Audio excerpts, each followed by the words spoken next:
Glory to God. தேவனுக்கு மகிமை உண்டாவதாக. This chapter deals with the events which will take place after the 7 years tribulation. 7 வருஷ உபத்திரவ காலத்திற்கு பிறகு நடக்க போகிற சம்பவங்களை இந்த அதிகாரத்திலே நாம் காண்கிறோம். Chapter 17 of Revelation and 18 deal with Babylon. வெளிப்படுத்தின விசேஷம் 17ஆம் அதிகாரம் 18ஆம் அதிகாரம் 2 அதிகாரங்களும் பாபிலோனை குறித்து சொல்லப்பட்டிருக்கின்றன. It deals with the judgment that shall come upon Babylon, or the destruction that shall come upon Babylon. Both the chapters. 17, 18 2 அதிகாரங்களும் Babylon மேல் வரக்கூடிய அழிவு அல்லது நியாய தீர்ப்பை குறிக்கிறதா இருக்கிறது. You should have a knowledge or have a background of the knowledge of the concerning Babylon before we go into the passage. பாபிலோனை குறித்து இன்னும் ஆழமாக நாம் தியானிப்பதற்கு முன்பதாக பாபிலோனை குறித்த முந்தைய வரலாற்று காரியங்கள் மற்ற காரியங்களும் நாம் நன்றாய் அறிந்து கொள்வது அவசியமாக இருக்கிறது. 17th chapter deals with the religious Babylon. 17ஆம் அதிகாரம் மத சம்பந்தமான அல்லது பாபிலோனுடைய மத சம்பந்த காரியங்களை குறிக்கிறது.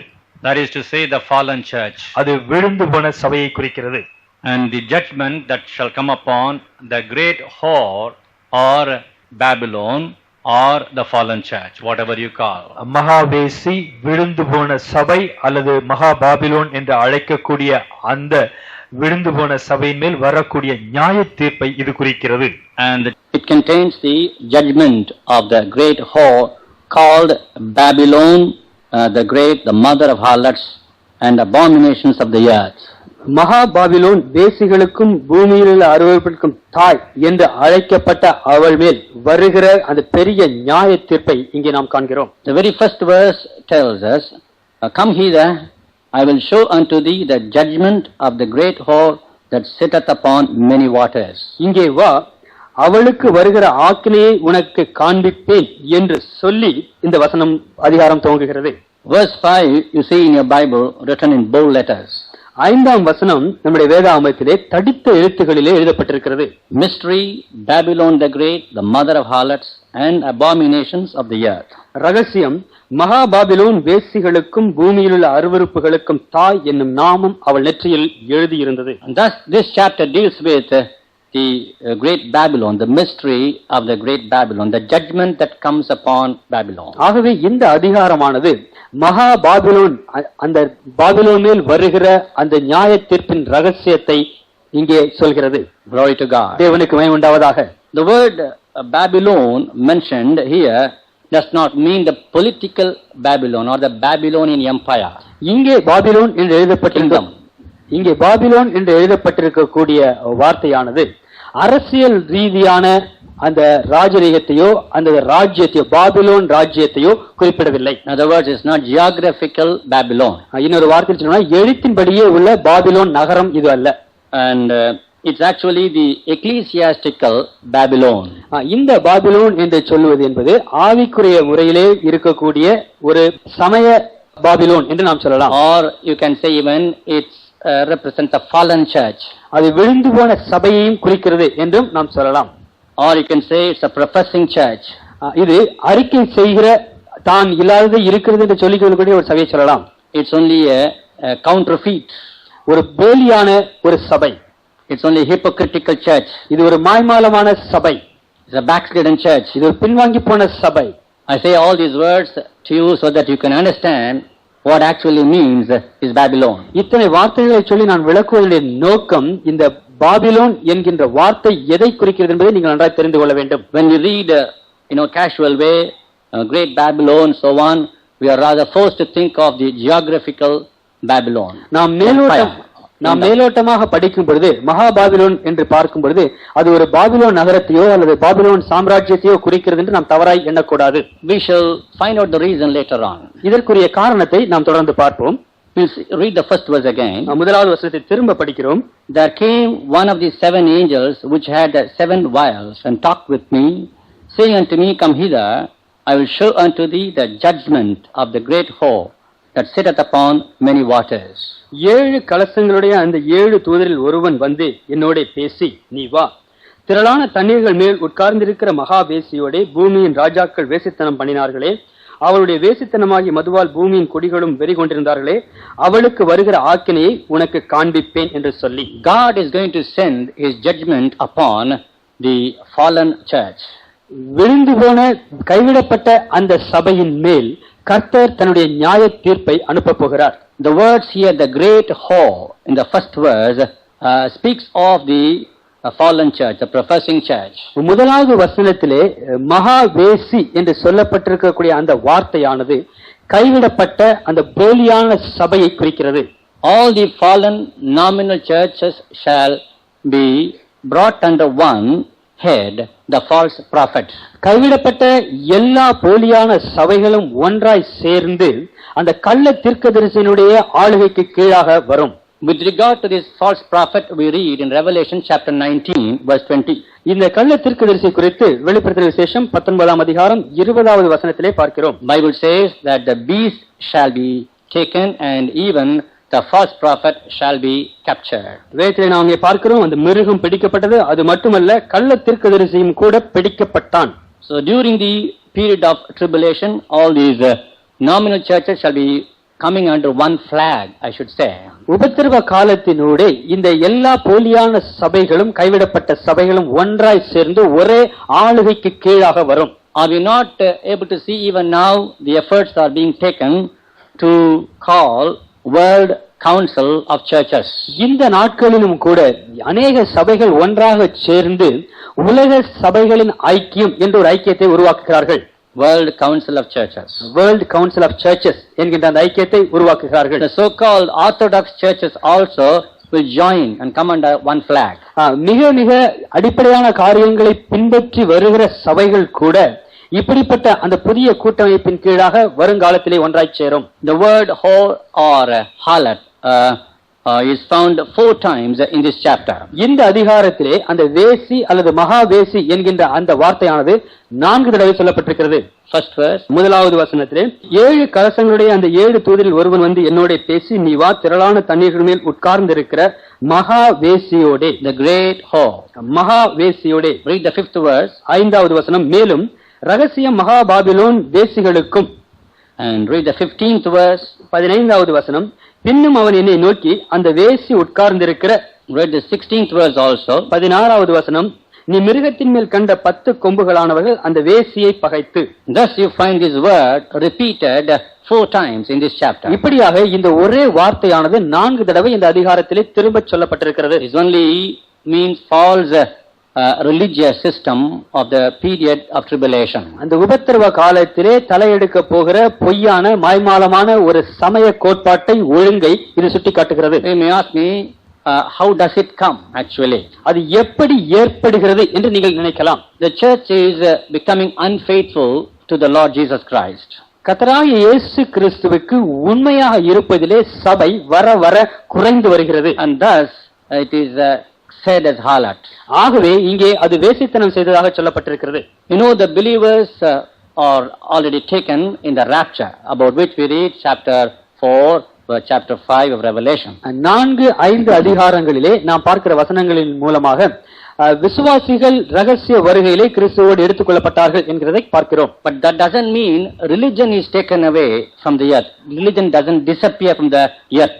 விசுவாசிகள் ரகசிய வருகையிலே எடுத்துக் கொள்ளப்பட்ட காரணத்தினால் மதம் என்பது பூமியிலே முற்றிலுமாய் மறையவில்லை, அது அங்கேயே இருக்கிறது. When I say religion, mostly it means the Christian religion. நான் மதம் என்று சொல்லும் பொழுது அது கைவிடப்பட்டவர்கள் இருக்கக்கூடிய அந்த கிறிஸ்தவ மதத்தையே நான் சுட்டி காட்டுகிறேன். Not the present day full-fledged spiritual Christian religion. இந்த நாளிலே நாம் காணக்கூடிய ஒரு முழு சபையாகிய கிறிஸ்தவ சபையை குறித்து நான் சொல்லவில்லை. A false Christian religion. ஒரு போலியான கிறிஸ்தவ மதம். But of course the tribulation saints are out of it. அந்த உபத்திரவகால பரிசுத்தவான்கள் அதிலே தப்பிக்கிறார்கள். Still we should know what is or who is this harlot. ஆனாலும் இந்த மகா வேசி யார் என்பதை நாம் அறிந்து கொள்ள வேண்டும். To know about the harlot, it's good to know about the fornication in which she is involved. ஒரு வேசியை குறித்து நாம் அறிந்து கொள்ள வேண்டும் என்றால் அவள் செய்த வேசித்தனத்தை குறித்து நாம் சரியாய் புரிந்து கொள்ள வேண்டும். We will consider it later on. அதையும் கூட நாம் பின்பாய் பார்ப்போம். Why not we refer to Ezekiel chapter 16 verses 35 to 37. எசேக்கியேல் 16ஆம் அதிகாரம் 35 முதல் 37 வரையுள்ள வசனங்கள். ஆகையால் வேசியே, கர்த்தருடைய வார்த்தையை கேள். கர்த்தராகிய ஆண்டவர் சொல்லுகிறது என்னவென்றால், உன் வேசித்தனமாகிய அசுத்தம் பாய்ந்தபடியினாலும் நீ உன் காம விகாரிகளோடும் அருவருப்பான உன் நரகலான விக்கிரகங்களோடும் வேசித்தனம் பண்ணி இவைகளுக்கு உன் பிள்ளைகளின் இரத்தத்தை படைத்ததினால் உன் நிர்வாணம் திறக்கப்பட்டபடியினாலும் இதோ நீ சம்போகம் பண்ணின உன் எல்லா காம விகாரிகளையும் நீ நேசித்த யாவரையும் நீ பகைத்திருக்கிற அனைவரோடும் நான் கூடி வரச் செய்து சுற்றிலுமிருந்து அவர்களை உனக்கு விரோதமாக சேர்த்து அவர்கள் உன் நிர்வாணத்தை எல்லாம் காணும்படி உன் நிர்வாணத்தை அவர்களுக்கு முன்பாக திறந்து வைத்து. You see how verse 35 begins. 35ஆம் வசனம் எப்படி துவங்குகிறது என்று பாருங்கள். Therefore, O harlot, hear the word of the Lord. ஆகையால் வேசியே, கர்த்தருடைய வார்த்தையை கேள். It is not spoken to the non-God's people. இது தேவனை அறியாத ஜனங்களை குறித்து பேசுகிற காரியம் அல்ல. It is spoken to the Israelites. இது இஸ்ரவேலரை குறித்து அவர்களை நோக்கியே பேசப்படுகிற வார்த்தைகள். Who had gone whoredom. அவர்கள் வேசித்தனமாய் மாறிவிட்டார்கள். Who had channeled their love to the strange gods. அவர்கள் தங்களுடைய அன்பை விக்கிரகங்களுக்கு செலுத்தி விட்டார்கள். They began to worship idols. அவர்கள் விக்கிரகங்களை ஆராதிக்க மாறிவிட்டார்கள். Their love is not upon God, which about which we find the first commandment in the 10 commandments. 10 கற்பனைகளில் முதல் கற்பனையாய் இருக்கக்கூடிய தேவனை நேசித்து ஆராதிக்கும் அந்த அன்பிலிருந்து அவர்கள் மாறிவிட்டார்கள். So fornication actually means a wrongly channeled love. ஆகவே வேசித்தனம் என்பதனுடைய விவரம் என்னவென்றால், செலுத்த வேண்டிய இடத்திற்கு அன்பை செலுத்தாமல் தவறான இடத்திற்கு அதை செலுத்துவது. And this harlot was sitting upon the many waters. இந்த வேசியானவள் அநேக தண்ணீர்களில் அமர்ந்திருக்கிறாள். 17th chapter Revelation first verse says that. வெளிப்படுத்தின விசேஷம் 17ஆம் அதிகாரம் 1ஆம் வசனத்தில் அதை பார்க்கிறோம். This is also referred to in Jeremiah chapter 51 verse 13. இதே காரியம் எரேமியா தீர்க்கதரிசியின் புத்தகம் 51ஆம் அதிகாரம் 13. O thou that dwellest upon many waters, abundant in treasures, thine end is come, and a measure of thy covetousness. திரளான தண்ணீர்களின் மேல் வாசம் பண்ணுகிறவளே, திரண்ட சம்பத்துடையவளே, உனக்கு முடிவும் உன் பொருளாசைக்கு ஒழிவும் வந்தது. And you may ask, what does it mean sitting upon many waters? தண்ணீர்கள் மேல் அமர்ந்திருப்பது என்றால் என்ன என்று நீங்கள் நினைக்கலாம். Revelation 17:15 gives the answer. வெளிப்படுத்தின விசேஷம் 17:15 அதற்குரிய பதிலை சொல்கிறது. They said unto me, the waters which thou sawest where the whore sitteth are peoples and multitudes and nations and tongues. பின்னும் அவன் என்னை நோக்கி, அந்த வேசி உட்கார்ந்திருக்கிற தண்ணீர்களை கண்டாயே, அவைகள் ஜனங்களும் கூட்டங்களும் ஜாதிகளும் பாஷைக்காரருமாம். So the water signifies the nations, the peoples of the whole world. தண்ணீர்கள் என்பது உலகத்தில் இருக்கக்கூடிய எல்லா ஜாதிகளையும் மக்கள் கூட்டத்தையும் குறிக்கிறது. It speaks of the false religious control over humanity all over the world. மனுக்குலத்தையும் உலகம் முழுவதையும் ஆட்டி படைக்கிற போலியான சமய ஆளும் முறையை அது காட்டுகிறது. Understand me? நாங்கள் சொல்வதை நீங்கள் புரிந்து கொள்கிறீர்களா? So this harlot sits upon many waters. இந்த வேசியானவர் அநேக திரளான தண்ணீர்கள் மேல் அமர்ந்திருக்கிறார். The religious system is controlling the whole of the universe, filled with people and nations and languages. உலகம் முழுவதும் எல்லா ஜாதிகளும் கோத்திரக்காரர்கள் எல்லாரையும் ஒரு போலியான ஒரு சமூக ஒரு கோட்பாடு ஆளுகை செய்கிறது. And the second verse says, with whom the kings of the earth have committed fornication, and the inhabitants of the earth have been made drunk with the wine of her fornication. பூமியின் ராஜாக்கள் வேசித்தனம் பண்ணினார்களே, அவருடைய வேசித்தனமாகிய மதுவால் பூமியின் குடிகளும் வெறி கொண்டிருந்தார்களே. Here once again you find the word fornication. இங்கேயும் வேசித்தனம் பண்ணினார்களே என்கின்ற வார்த்தையை பார்க்கிறோம். It's only spiritual fornication. இங்கே குறிப்பிடப்படுகிறது ஆவிக்குரிய வேசித்தனம். Christianity embracing the world is also in one sense fornication. கிறிஸ்தவம் உலகத்தின் பின்னால் செல்கிறதே ஒரு வகையிலே பார்க்கும்போது அது வேசித்தனமாய் இருக்கிறது. Bible says, be not conformed to the fashion of the world. வேதத்திலே தெளிவாய் பார்க்கிறோம், உலகத்திற்கு ஒத்த வேஷம் தெரியாதிருங்கள். James chapter 4 verse 4 says, யாக்கோபு 4:4, ye adulterers and adulteresses, it is said. அங்கே பார்க்கிறோம், விபச்சாரக்காரரே விபச்சாரிகளே. The love of the world is enmity with God, Bible says. உலகத்தின் சிநேகம் தேவனுக்கு பகை. And they are called adulterers and adulteresses. அப்படியாக தேவனை பகைத்து உலகத்தை நேசிக்கிறவர்களே வசனம் விபச்சாரிகள் என்று சொல்கிறது. That's why I told you, God has loved us and sent His only begotten Son to the world that we may receive Him as our personal Savior. அதற்காகவே தேவனாகிய கர்த்தர் நம்மை நேசித்து தன்னுடைய ஒரே பேரான குமாரனை நமக்கு அனுப்பி அவர் மூலமாக நாம் ரட்சிக்கப்பட வேண்டும் என்று விரும்புகிறார். We are called to channel our love to God only. நம்முடைய முழு அன்பையும் நாம் தேவனுக்கு மட்டுமே செலுத்த வேண்டும்.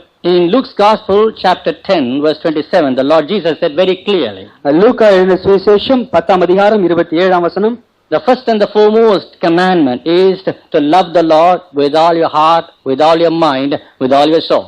அதனுடைய மிக முக்கியமான கட்டளை என்பது முழு ஆத்மாவும் முழு இருதயத்தோடும் முழு மனதோடும் தேவனாகிய கர்த்தர் மேல் அன்பு கொள்வது. The moment we shift our love from God to any other person or any other thing or any other pleasure or any other god, it is fornication. எந்த நேரத்திலே தேவனுக்கு செலுத்த வேண்டிய அன்பை அவருக்கு செலுத்தாமல் அதே அன்பை இன்னொரு மனுஷன் மேலோ ஒரு பொருளின் மேலோ ஒரு இன்பத்தின் மேலோ ஒரு காரியத்தின் மேலோ நாம் செலவிட துவங்கும் பொழுது அது விபச்சாரமாய் மாறிவிடுகிறது. This is clear in Hosea chapter 4 verse 12. ஓசியா தீர்க்கதரிசன புத்தகம் 4:12 இது மிக தெளிவாய் இருக்கிறது. Hosea chapter 4 verse 12 says, ஓசியா 4:12 சொல்கிறது, My people ask counsel at the stocks, and the staff declareth unto them, for the spirit of whoredoms hath caused them to err, and they have gone a whoring from under their guard. ஓசியா 4:12 என் ஜனங்கள் கட்டையினிடத்தில் ஆலோசனை கேட்கிறார்கள், அவளுடைய கோல் அவர்களுக்கு செய்தியை அறிவிக்கும் என்று இருக்கிறார்கள். வேசித்தன ஆவி அவர்களை வழிதப்பி திரிய பண்ணிற்று. அவர்கள் தங்கள் தேவனுக்கு கீழ்ப்பட்டிராமல் சோர மார்க்கம் போனார்கள். This is what fornication, spiritual fornication. இதுதான் ஆவிக்குரிய வேசித்தனம். Please don't misunderstand the scripture. ஆகவே வேத வசனத்தை நீங்கள் தவறாய் புரிந்து கொள்ளாதீர்கள். It doesn't mean the literal sin actually. இது உண்மையிலேயே எழுத்தின்படி இருக்கக்கூடிய வேசித்தனமாகிய பாவத்தை இங்கே குறிக்கவில்லை. And the second verse you find, with whom the kings of the earth have committed fornication. With whom means with that whore the kings of the earth committed fornication. அங்கே 17ஆம் அதிகாரம் தமிழிலே முதல் வசனத்தை நாம் பார்க்கிறோம், பூமியின் ராஜாக்கள் வேசித்தனம் பண்ணினார்களே. That is to say, the whore, which is the false church, shared her impure, adulterous, idolatrous ways into the lives of the kings of the world. அது எதை காட்டுகிறது? போலித்தனமாய் இருக்கக்கூடிய மதமாகிய அது உண்மையாகவே ஒரு வேசியாக இருந்து தவறான கலப்படமான காரியங்களை அந்த பூமியின் ராஜாக்களோடு இணைந்து செயல்படுகிறது. In fact, slowly if you begin to meditate, you will find that this is nothing but the Roman Catholic Church. அதை நன்கு ஆழமாய் நாம் பார்க்கும் பொழுது இது இங்கே எழுதப்பட்டிருக்கிற காரியங்கள் ரோமன் கத்தோலிக்க சபையை குறிக்கிறது என்று நாம் அறிந்து கொள்ளலாம். Because the history of the church, to trace right from the beginning until now, you find the idol worship is predominant. Roman கத்தோலிக்க சபையினுடைய ஆரம்ப சரித்திரத்திலிருந்து இப்பொழுது நடைமுறை வரைக்கும் நாம் நன்றாய் பார்க்கும்போது அவர்கள் விக்கிரக ஆராதனையிலே கொண்டுள்ள ஈடுபாடுகளை நன்றாய் அறிந்து கொள்ளலாம். Their adoration of saints, பரிசுத்தவான்களை ஆராதிக்கிற அவருடைய முறை, mysterious religious cults, அங்கே விவரிக்க முடியாத தப்பெண்ணம் கொண்டிருக்கக்கூடிய சமய குழுக்கள், pagan practices, அது மட்டுமல்ல புறஜாதியார் கொண்டிருக்கக்கூடிய அந்த வழக்கங்களை பின்பற்றுவது, all these come from the Roman Catholic Church. இது எல்லா காரியங்களையும் ரோமன் கத்தோலிக்க சமயத்திலே நாம் பார்க்கலாம். And thus you find this diluted way of living out of the gospel of Jesus Christ. இதை சுருக்கமாய் சொல்வதென்றால் இயேசு கிறிஸ்துவினுடைய சுவிசேஷத்திற்கு ஏற்காதபடி விருப்ப போல மிக தரக்குறைவான வாழ்க்கையை வாழ்வது, which has spread to the kings of the whole earth. இந்த காரியமானது பூமியினுடைய எல்லா ராஜாக்களையும் அவர்களையும் பின்பற்றுகிறது. Note here in the second verse, இரண்டாவது வசனத்தை பாருங்கள். And with whom the kings of the earth have committed fornication, and the inhabitants of the earth have made drunk with the wine of her fornication. Inhabitants of the earth have been made drunk with the wine of her fornication. உட்கார்ந்திருக்கிற மகாவேசியோடே பூமியின் ராஜாக்கள் வேசித்தனம் பண்ணினார்களே, அவளுடைய வேசித்தனமாகிய மதுவால் பூமியின் குடிகளும் வெறி கொண்டிருந்தார்களே. We know about the drunkards. குடித்து போதையை இருப்பவர்களை குறித்து நமக்கு நன்றாய் தெரியும் தானே. They have gone into a practice of drinking, அவர்கள் குடிக்கிற ஒரு பழக்கத்திற்கு அவர்கள் அடிமையாகி விட்டார்கள். if you will ask them, why are you drinking? அவர்களை பார்த்து நீ ஏன்பா குடிக்கிற என்று கேட்டால், We want to be free from worries of the world. அவர்கள் சொல்வார்கள், உலகத்தில் இருக்கிற எல்லா கஷ்டத்தையும் நான் மறக்க விரும்புகிறேன். And so they get involved into the practice of drinking. ஆகவே அவர்கள் இன்னும் ஆழமாக குடிக்கிற பழக்கத்திற்குள்ளாய் செல்கிறார்கள். They are not able to resist the temptation. அந்த குடிப்பழக்கத்தின் சோதனை வரும்பொழுது அவர்களால் அதை எதிர்க்க முடிவதில்லை. So also the world is drawn to the pagan practice of the Roman Catholic Church. அப்படியாகவே இந்த உலகத்தில் இருக்கக்கூடிய எல்லா ஜனங்களும் கூட ரோமன் கத்தோலிக்க மதத்திலே இருக்கக்கூடிய புறஜாதியாருடைய தாறுமாறான முறைகளை பின்பற்றுகிறார்கள். Especially the idolatry. குறிப்பாய் சொல்வதென்றால் விக்கிரக ஆராதனை.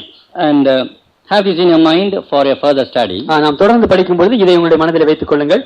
So he carried me away in the spirit into the wilderness, and I saw a woman sit upon a scarlet-colored beast, full of names of blasphemy, having 7 heads and 10 horns. மூன்றாவது வசனம், ஆவிக்குள் என்னை வனாந்தரத்திற்கு கொண்டு போனான். அப்பொழுது 7 தலைகளையும் 10 கொம்புகளையும் உடையதும் தூஷணமான நாமங்களால் நிறைந்ததுமான சிவப்பு நிறமுள்ள மிருகத்தின் மேல் ஒரு ஸ்திரீ ஏறி இருக்க கண்டேன். He carried me in spirit into the wilderness. அவன் ஆவிக்குள் என்னை வனாந்தரத்திற்கு கொண்டு போனான். It doesn't mean a very specific place in the world. அது உலகத்திலே இருக்கக்கூடிய எந்த ஒரு குறிப்பிட்ட வனாந்தரத்தையும் குறிக்கவில்லை. After the rapture of the church, சபையினுடைய ரகசிய வருகைக்கு பிறகு, I mean the sanctified church, பரிசுத்தமாக்கப்பட்ட சபை எடுத்துக்கொள்ளப்பட்ட பிறகு, the whole earth is becoming like the wilderness. உலகம் முழுவதுமே ஒரு வனாந்தரம் போல் மாறிவிடுகிறது. And remnant church is found in that wilderness of the world. மீதி இருக்கக்கூடிய அந்த சபையும் கூட இந்த வனாந்தரமாகிய உலகத்திலே காணப்படுகிறது. The church which was in the heavenly places, about which we read in Ephesians chapter 2 verse 6. எபேசியருக்கு 2ஆம் அதிகாரம் 6ஆம் வசனங்களிலே பார்க்கிறது போல உன்னதத்திலே இருந்த அந்த சபையானது is now thrown down and found in the barren place of wilderness. இப்பொழுது பூமியிலே தள்ளப்பட்டு அது வனாந்தரமாகிய உலகத்திலே காணப்படுகிறது. Note this verse 3 again. 3வது வசனத்தை மீண்டுமாய் பாருங்கள். So he carried me in the spirit into the wilderness, and I saw a woman sit upon a scarlet-colored beast. ஆவிக்குள் என்னை வனாந்தரத்தில் கொண்டு போனான். அப்பொழுது 7 தலைகளையும் 10 கொம்புகளையும் உடையதுமான தூஷணமான நாமங்களால் நிறைந்ததுமான சிவப்பு நிறமுள்ள மிருகத்தின் மேல் ஒரு ஸ்திரீ ஏறி இருக்க கண்டேன். Find here the woman sitting upon a scarlet-colored beast.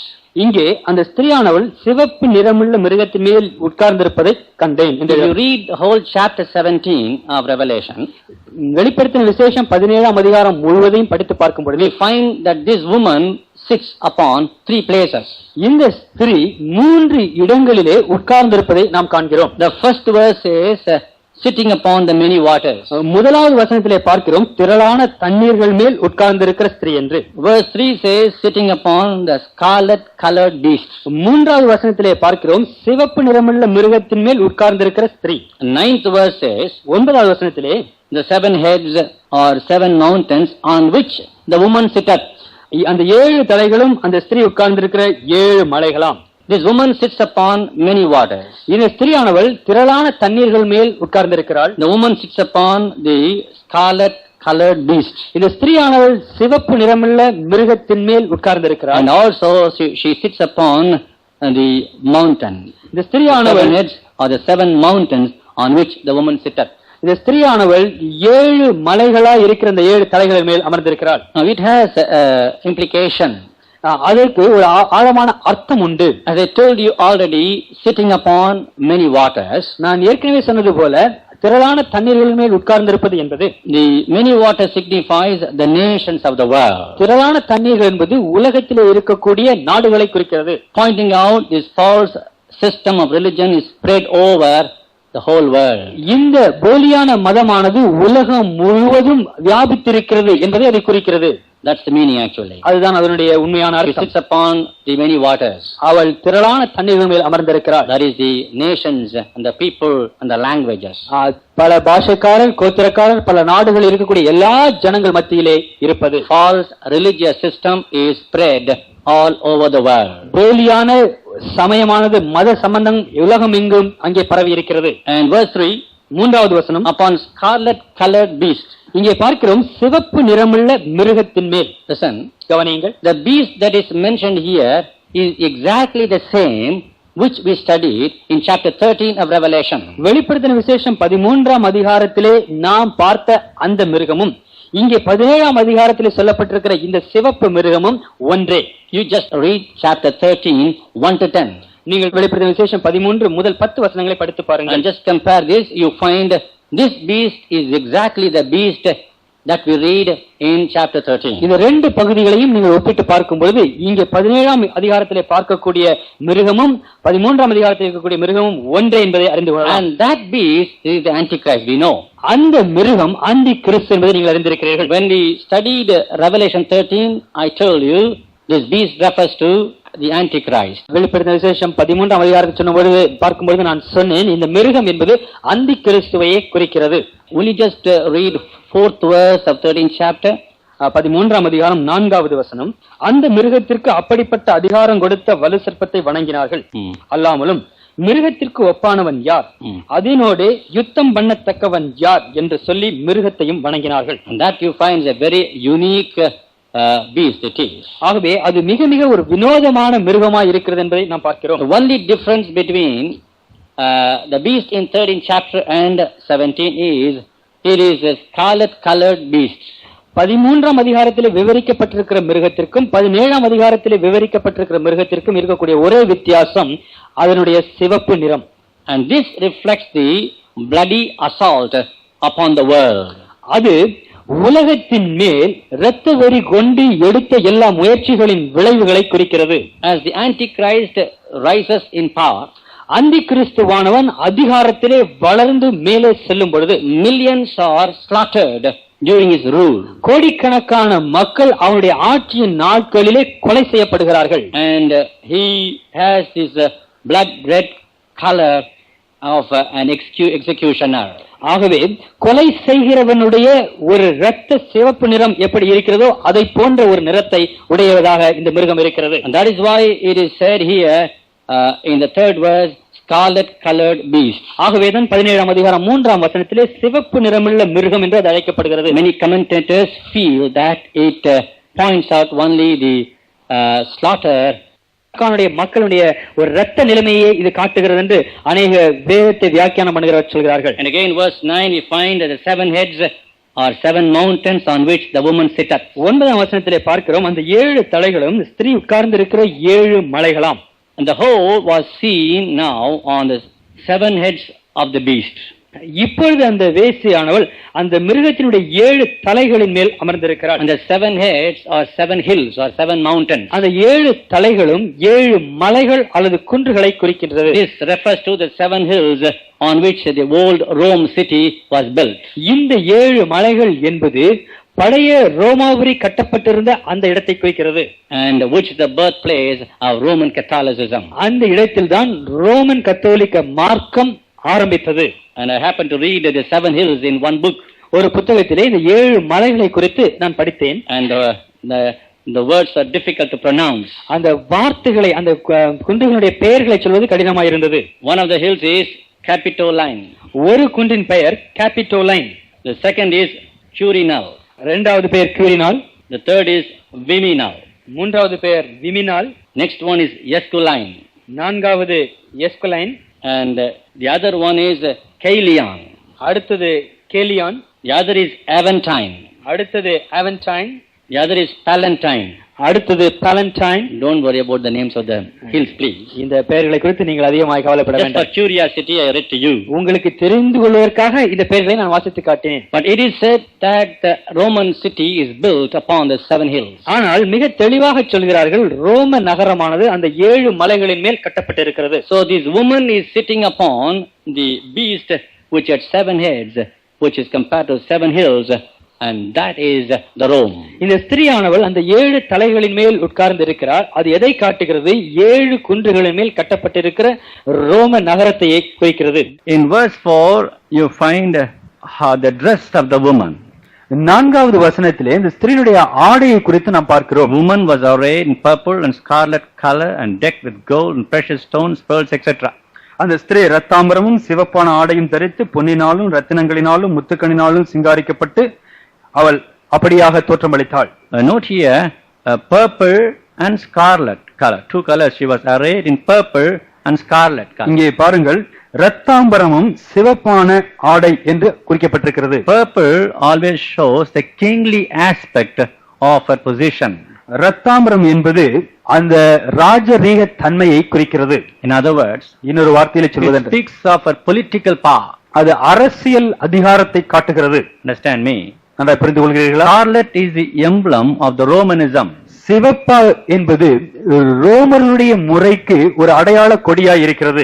Roman bishops, cardinals, all those officials usually are arrayed with scarlet. Roman கத்தோலிக்க சபையிலே உள்ள பிஷப்ஸ், கார்டினல்ஸ் மற்ற சமய குருமார்கள் எல்லாம் இந்த சிவப்பு அங்கியை அணிவதுண்டு. It speaks of the religious power. அது மத சம்பந்தப்பட்ட அதிகாரத்தை குறிக்கிறது. In other words, இன்னொரு வார்த்தையில் as சொல்வதென்றால், you see the dress of the woman, you find she speaks of the political power she has and the religious power also. அந்த ஸ்திரீயினுடைய ஆடையை பார்க்கும் பொழுது அது அரசியல் அதிகாரத்தையும் மதம் சம்பந்தப்பட்ட அதிகாரத்தையும் ஒன்றாய் அவள் கொண்டிருக்கிறார் என்பதை காட்டுகிறது. The Pope is always arrayed with gold and precious stones. Pope எப்பொழுதும் இப்படியாக வெளியேறப்பெற்ற முத்துக்களினாலும் ரத்தனங்களினாலும் அலங்காரத்தோடு தோற்றமளிக்கிறார். As I explained to you, you may indirectly understand what I mean.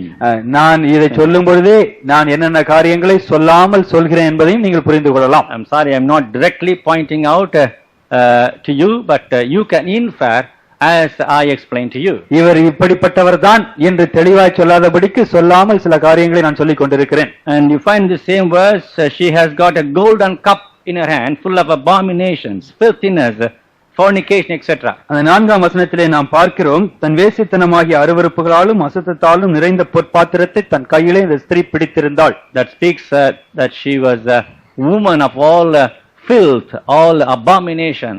எல்லா அருவருப்புகளினால் நிறைந்த ஒரு ஸ்திரீ அவள் என்பதை இது காட்டுகிறது. But she has it in the golden cup. ஆனால் இந்த எல்லா அருவருப்புகளும் ஒரு பொற்பாத்திரத்திலே காணப்படுகின்றன. Outwardly beautiful, outwardly glorious. வெளியேறமாக பார்த்தா அழகாய் இருக்கிறது, ரொம்ப மகிமையாய் இருக்கிறது. Inwardly abomination. ஆனால் உள்பக்கமோ முற்றிலும் அருவருப்பு. The false church is exactly like that.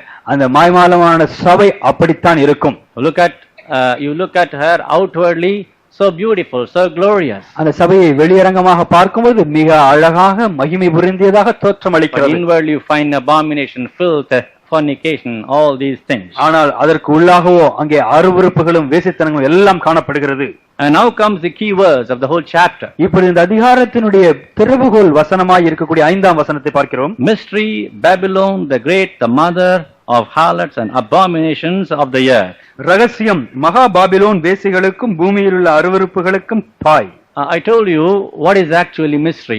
The definition of mystery. You must know what is the definition of mystery. ரகசியம் என்றால் என்ன? அந்த ரகசியம் என்ற வார்த்தையின் பொருள் என்ன என்று நீங்கள் அறிந்து கொள்ள வேண்டும்.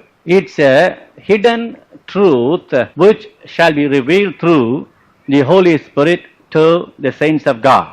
பரிசுத்த ஆவியானவர் பரிசுத்தவான்களுக்கு மறைவாய் இருக்கிற காரியங்களை வெளிப்படுத்தி தருகிற காரியம்தான் ரகசியம் என்று அழைக்கப்படுகிறது. Generally understand, then we go into this. பொதுவாக ரகசியம் என்று வேதத்திலே சொல்லுகின்ற வார்த்தையினுடைய பொருளை நான் சொன்னேன். There is mystery of the church, the Bible says. சபையினுடைய ரகசியம் என்று வேதத்திலே காணப்படுகிறது. The mystery of God, the Bible says. தேவனுடைய ரகசியம் என்று வேதத்திலே காணப்படுகிறது. And the transformation when Jesus comes is also a mystery. இயேசு கிறிஸ்து வரும் பொழுது சரீரங்கள் மறுரூபமாக்கப்படுகிற அதுவும் ரகசியம் என்று அழைக்கப்படுகிறது. These are all mysteries generally. பொதுவாக இவைகள் எல்லாம் ரகசியங்கள் என்று அழைக்கப்படுகின்றன. It's difficult to comprehend by human brain. இதை மனித மூளையினால் முற்றிலுமாய் அறிந்து கொள்வது என்பது கூடாத காரியம். God reveals this mystery to his saints through the Holy Spirit. தேவன் பரிசுத்த ஆவியானவர் மூலமாக தன்னுடைய பரிசுத்தவான்களுக்கு மறைவாக்கப்பட்ட காரியங்களை வெளியரங்கமாக சொல்லித் தருகிறார். And here also you find the word mystery, but this time Babylon the Great, the mother of harlots. இங்கேயும் ரகசியம் என்கின்ற வார்த்தையை பார்க்கிறோம். ஆனால் இந்த ரகசியம் என்கின்ற வார்த்தை மகா பாபிலோனை குறித்து What எழுதப்பட்டிருக்கிறது. is this? அது என்ன? Satan introducing the cults of Babylon shortly into the Roman Catholic Church. Roman கத்தோலிக்க சபைக்குள்ளாக சாத்தான் ஆனவன் பாபிலோனிய உட்குழுக்களை, மத உட்குழுக்கள் முறைமைகளை அவன் உட்புகுத்துவதை இது காட்டுகிறது. Subtly it is done. இது மிக மிக தந்திரமாக நடக்கிறது. That's why it is said, mystery Babylon the Great. ஆகவேதான் ரகசியம் மகா பாபிலோன் என்று எழுதப்பட்டிருக்கிறது. What is this great Babylon mystery? இந்த மகா பாபிலோன் என்கின்ற ரகசியம் என்ன? You should understand this carefully. அதை நன்றாக அறிந்து கொள்ள வேண்டும். All the unspiritual practices such as worshipping the idols, the use of rosary, praying to the dead saints of God, ஆவிக்குரிய வழக்கத்திற்கு அப்பாற்பட்ட வழக்கங்களான அந்த மாலையை வைத்துக்கொண்டு ஜெபம் செய்வது, மரித்து போனவர்களுக்காய் ஜெபிப்பது, பரிசுத்தவான்களுக்காய் ஆராதிப்பது போன்ற காரியங்கள், these practices are found their origin in Babylon.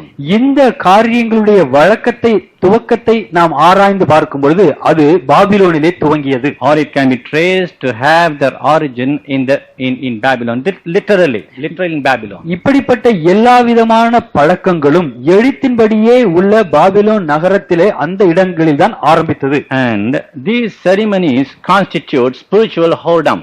இந்த சம்பிரதாயங்களிலே இந்த காரியங்களிலே ஈடுபடுவது ஆவிக்குரிய வேசித்தனத்தை அடையாளம் காட்டுகிறது. That is why it is said, a mystery great Babylon. ஆகவேதான் ரகசியம் மகா பாபிலோன் என்று எழுதப்பட்டிருக்கிறது. All the practices in the church, in the Roman Catholic Church, the fallen church, you find their origin is in Babylon. Roman கத்தோலிக்க சபையிலும் கைவிடப்பட்ட சபையிலும் காணப்படுகிற இப்படிப்பட்ட பழக்கங்கள் எல்லாவற்றினுடைய துவக்கம் பாபிலோன் பழக்கத்திலே கலாச்சாரத்திலே காணப்படுகிறது. Spiritual whoredom. அது ஆவிக்குரிய வேசித்தனம். And in the 6th verse you find, 6வது வசனத்திலே the பார்க்கிறோம், woman drunken with the blood of the saints, அந்த ஸ்திரீ பரிசுத்தவான்களின் இரத்தத்தினால் வெறி கொண்டிருக்கிறாள். with the blood of the martyrs of Jesus. இயேசுவினுடைய சாட்சிகளின் இரத்தத்தினாலும் வெறி கொண்டிருக்கிறாள். That needs no explanation. இதை விவரித்து சொல்ல வேண்டியதில்லை. Because the whore, the false church, shed the blood of many martyrs during the time of tribulation. ஏனென்றால் உபத்திரவ காலத்திலே இந்த மாய்மாலமான சபை அநேக பரிசுத்தவான்களுடைய இரத்தத்தை சிந்தியது. And it is said that she is also drunk with the blood of the saints of Jesus Christ. இயேசுவினுடைய சாட்சிகளின் இரத்தத்தினாலும் நிறைந்தவளாய் இந்த ஸ்திரீ காணப்படுகிறாள். And that is the actual state of this woman.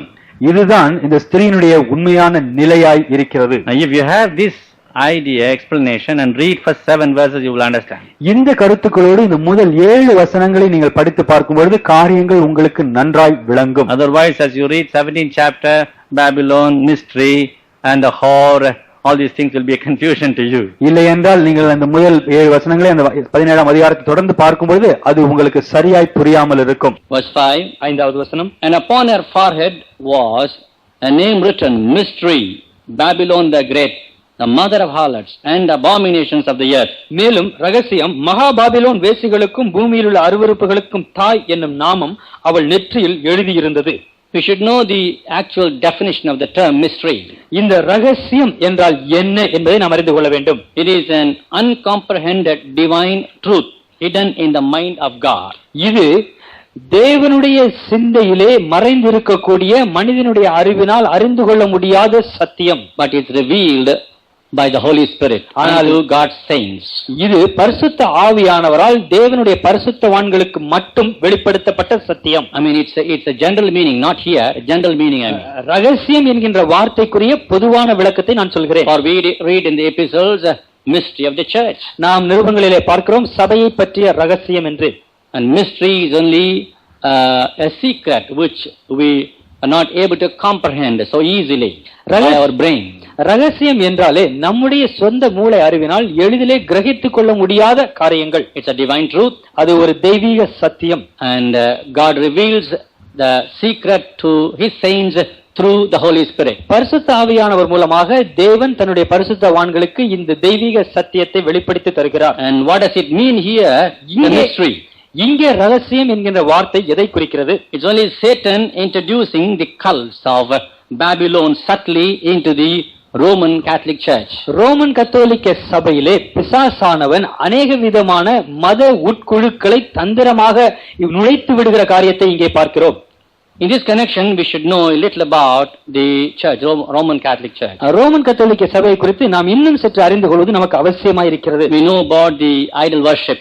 அவர்களுடைய விக்கிரக ஆராதனை வழக்கத்தை நாம் அறிந்திருக்கிறோம். We know about the rosary. அவர்கள் சொல்கிற இந்த ரோசரி அல்லது கையில வைத்திருக்கிற அந்த மாலையை குறித்து நாம் அறிந்திருக்கிறோம். Praying to the dead saints. மரித்து போன பரிசுத்தவான்களை நோக்கி ஏறெடுக்கிற ஜெபங்கள்.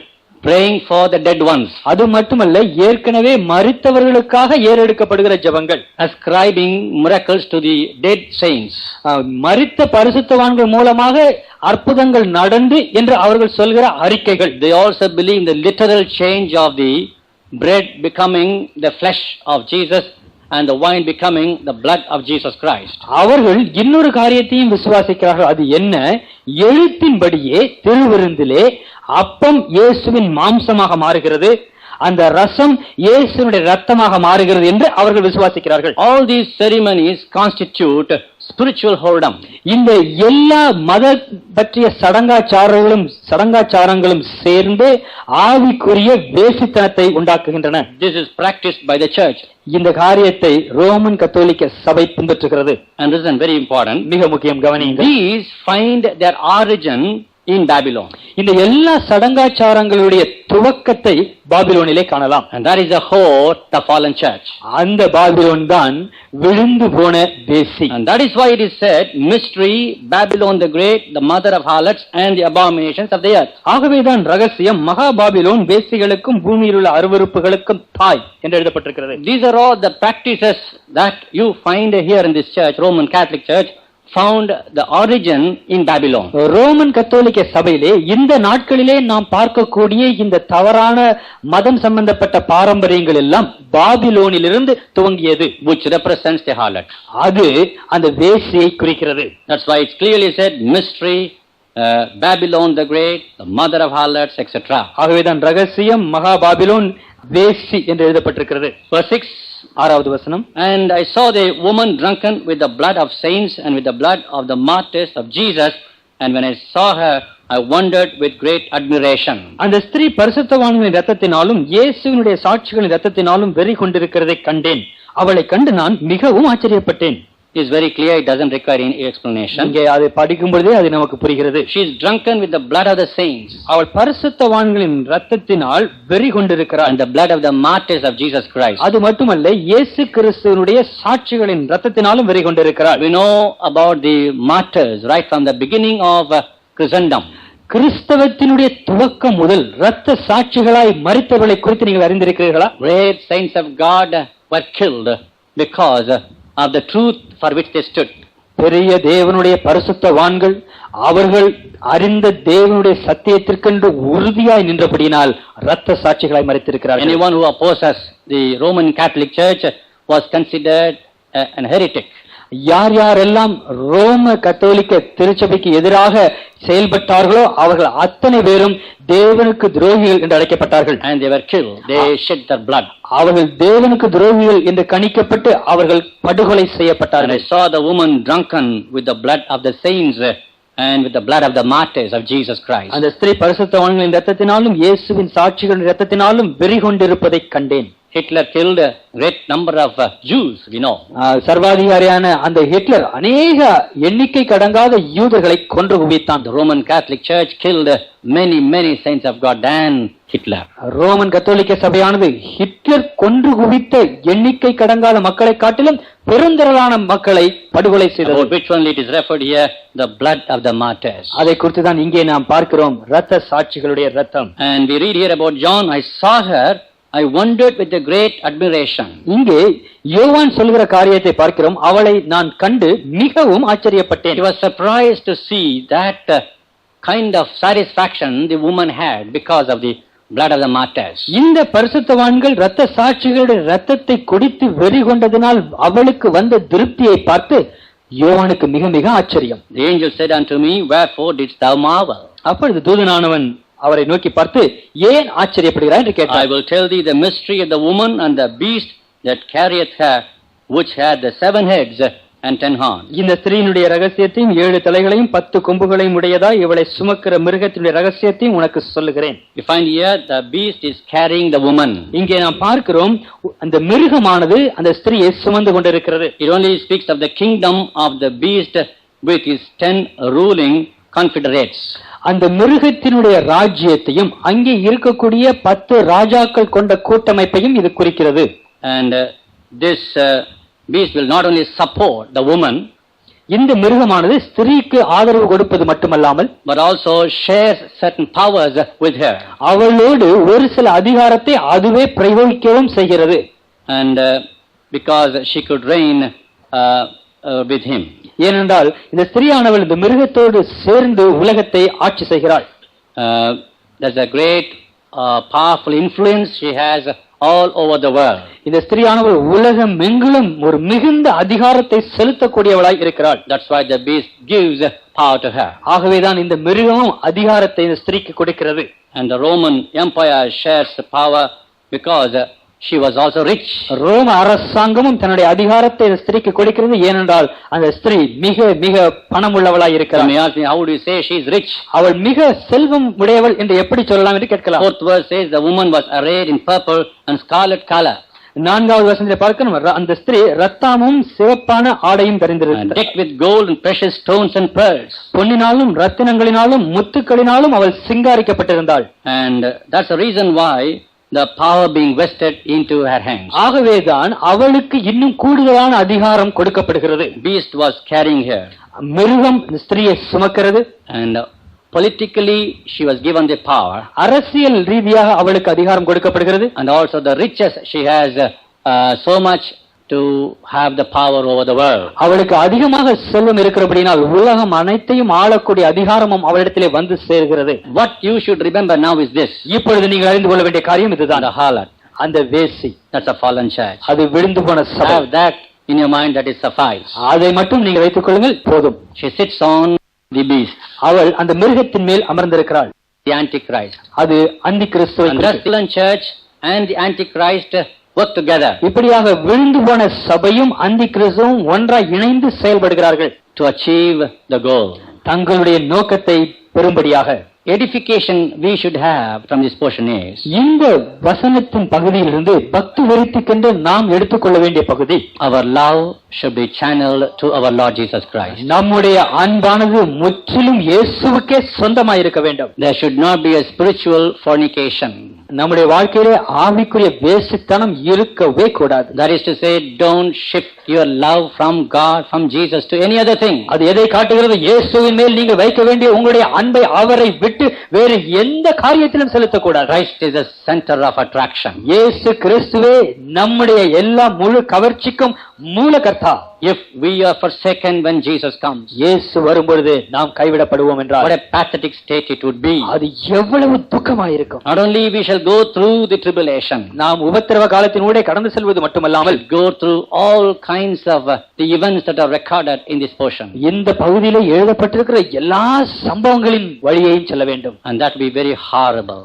அது மிக மிக Let us பயங்கரமானது. not give our hand to the devil and the evil powers. இந்த பிசாசு இடத்துக்கும் அங்கே இருக்கக்கூடிய தீய சக்திகளுக்கும் நம்முடைய ஐக்கியத்தை வலதுகரத்தை கொடுக்கவே கூடாது. Verse 7, 7வது வசனம். And the angel said unto me, Wherefore didst thou marvel? I will tell thee the mystery of the woman and the beast that carrieth her, which had the 7 heads and 10 horns. அப்பொழுது தூதனானவன் என்னை நோக்கி, ஏன் ஆச்சரியப்படுகிறாய்? இந்த ஸ்திரீயினுடைய ரகசியத்தையும் 7 தலைகளையும் 10 கொம்புகளையும் உடையதாய் இவளை சுமக்கிற மிருகத்தினுடைய ரகசியத்தையும் உனக்கு சொல்லுகிறேன். 6th verse ends, when I saw her, I wondered with great admiration. 6வது வசனம், அவளை கண்டு நான் மிகவும் ஆச்சரியப்பட்டேன் என்ற சொற்றொடரோடு முடிகிறது. John was actually admiring to see this woman drinking the blood of the saints of God. பரிசுத்தவான்களின் இரத்தத்தினால் வெறிகொண்டு இருக்கிற இந்த ஸ்திரீயை பார்த்த பொழுது யோவானுக்கு ஆச்சரியமாய் இருந்தது. And the angel of God says, அப்போது தேவதூதன் சொன்னார், Why do you marvel at it?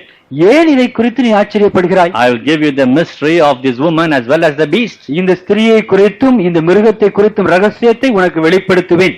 Note here a small word. இங்கே ஒரு சிறிய வார்த்தையை பாருங்கள். The beast that carrieth her. இவளை சுமக்கிற மிருகம். And the beast which had 7 heads and 10 horns.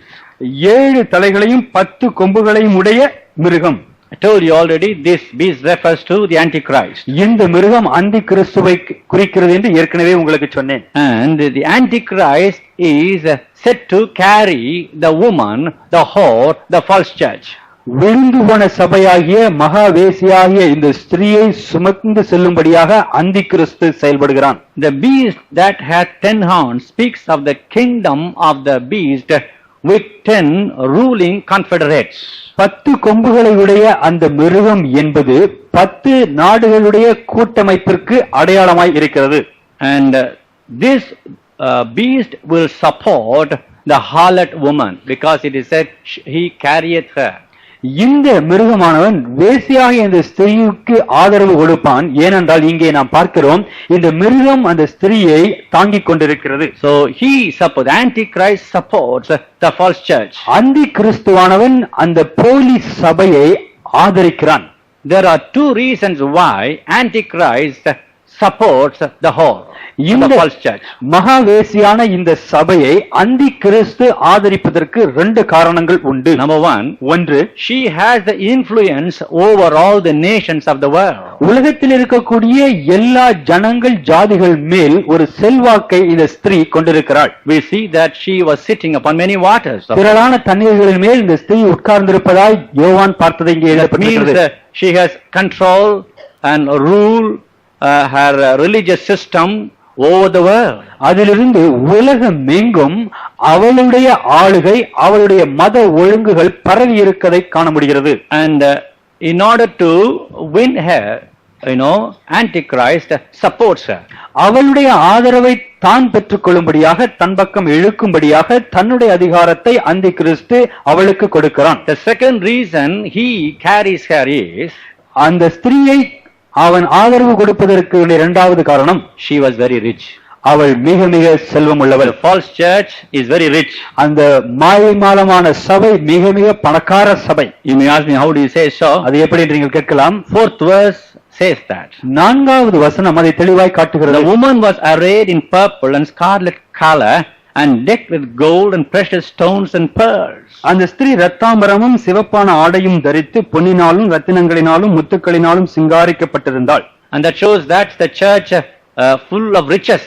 இந்த சபை செல்வ செழிப்பினால் நிறைந்திருந்தது என்பதை இங்கே இது காட்டுகிறது. Even today people say the richest church, the richest temple in the world is the Roman Catholic Church. இந்த நாளிலும் ஜனங்கள் சொல்கிறார்கள் மிக மிக பணக்கார சபை, செல்வம் உள்ள சபை ரோமன் கத்தோலிக்க சபை. Tirupati comes only after that. அதற்கு பிறகுதான் திருப்பதி எல்லாம். That's the first church all அதுதான் over the world. உலகம் முழுவதும் உள்ள எல்லா சபைகளை பார்த்து கொண்டோம் என்றால் ரோமன் கத்தோலிக்க சபைகள் தான் பணக்கார சபைகள். So the Antichrist supports her.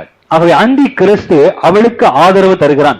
During the time of Antichrist, the fallen church will be the state religion, state church. அந்தி கிறிஸ்து இவருடைய காலத்திலே அந்த விழுந்து போன சபைதான் உலகம் முழுவதும் அரசாங்கமே ஏற்றுக்கொள்ளக்கூடிய சபையா இருக்கும். And its seat is in Rome. அதனுடைய தலைமை இடம் ரோமாபுரியிலே இருக்கும். All other ecclesiastical or nominal churches will come under the control of this church. மற்ற எல்லா மத சம்பந்தப்பட்ட சபைகளும் இதனுடைய கட்டுப்பாட்டுக்குள் இயங்கக்கூடிய காலமாய் இருக்கும். Verse 8, as you go, I find in my humble study of Revelation, 17 is more difficult. 17, 18, the whole of the Bible, Revelation. நான் வெளிப்படுத்தின விசேஷத்தை நன்றாய் படித்து பார்த்த பொழுது 17, 18 அதிகாரங்களை வியாக்கியானப்படுத்துவது சற்று கடினமாயிருக்கிறது. So it is difficult for me to explain to you also. ஆகவே அதை சரியாய் உங்களுக்கு விவரிப்பதிலும் எனக்கு சற்று சிரமம் உண்டு. 8th verse, 8வது வசனம், the beast that thou sawest was and is not, and shall ascend out of the bottomless pit and go into perdition. And they that dwell on the earth shall wonder, whose names were not written in the book of life from the foundation of the world, when they behold the beast that was and is not and yet is. நீ கண்ட மிருகம் முன்னே இருந்தது, இப்போது இல்லை. அது பாதாளத்திலிருந்து ஏறி வந்து நாசமடைய போகிறது. உலக தோற்றம் முதல் ஜீவ புஸ்தகத்தில் பெயரெழுதப்பட்டிராத பூமியின் குடிகள் இருந்ததும் இராமற் போனதும் இனி இருப்பதுமாயிருக்கிற மிருகத்தை பார்த்து ஆச்சரியப்படுவார்கள். Do you find 3 tenses used in verse 8? 8வது வசனத்திலே 3 காலங்கள் இங்கே குறிப்பிடப்பட்டிருக்கிறது. The beast that thou sawest was, நீ கண்ட மிருகம் முன்னே இருந்தது, and is not, இப்பொழுது இல்லை, and shall ascend out of the bottomless pit. பாதாளத்திலிருந்து இனிமேல் ஏறி வரும். It looks as if the beginning of the beast and the beast during the medieval period and the beast that shall be found in the last days. இது இந்த மிருகத்தினுடைய ஆரம்ப நாட்களையும் மத்திய காலத்தையும் கடைசி நாட்களையும் இங்கே குறிப்பிட்டு சொல்கிறது. As I told you, beast refers to the Antichrist. நான் ஏற்கனவே சொன்னது போல மிருகம் என்பது அந்தி கிறிஸ்துவையே குறிக்கிறது. Some people, the commentators say it refers to the Roman Empire also. ஒரு சில வியாக்கியானம் செய்கிறவர் சொல்கிறார்கள் மிருகம் என்பது ரோம சாம்ராஜ்யத்தையும் கூட குறிக்கிறது. Let us take it for granted that it refers to the Antichrist only. ஆனால் நாம் இந்த மிருகமானது அந்தி கிறிஸ்துவையே குறிப்பாய் குறிக்கிறது என்று கருத்திலே கொள்வோம். The understanding from the face value of this verse, இந்த வசனத்தை மேலோட்டமாக படித்து பார்க்கும் பொழுது நாம் அறிந்து கொள்ளக்கூடிய it காரியம் looks as if the Antichrist was and is not and will be also ascending out of the bottomless pit. இதை படித்து பார்க்கும் பொழுது அந்தி கிறிஸ்து முன்னே இருந்ததாகவும் இப்பொழுது இல்லாதவனாகவும் பின்பு பாதாளத்திலிருந்து ஏறி வரப்போவதாகவும் குறிக்கிறது. That gives some confusion, isn't it? அதை படித்து பார்க்கும்போது கொஞ்சம் குழப்பமாக இருக்கிறது இல்லையா? Antichrist has not yet come. அந்தி கிறிஸ்து இன்னும் வரவில்லை. Then how could we say that he was and is not? அப்படி என்றால் முன்னே இருந்ததும் இப்பொழுது இல்லாததும் என்று எப்படி சொல்ல முடியும்? And that's why you must read the word bottomless pit.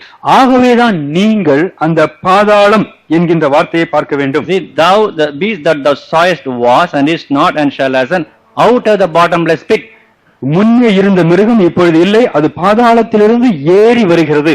And it means அது எதை காட்டுகிறது? Antichrist was a person, of course. அந்தி கிறிஸ்து என்பவன் ஒரு ஆள்.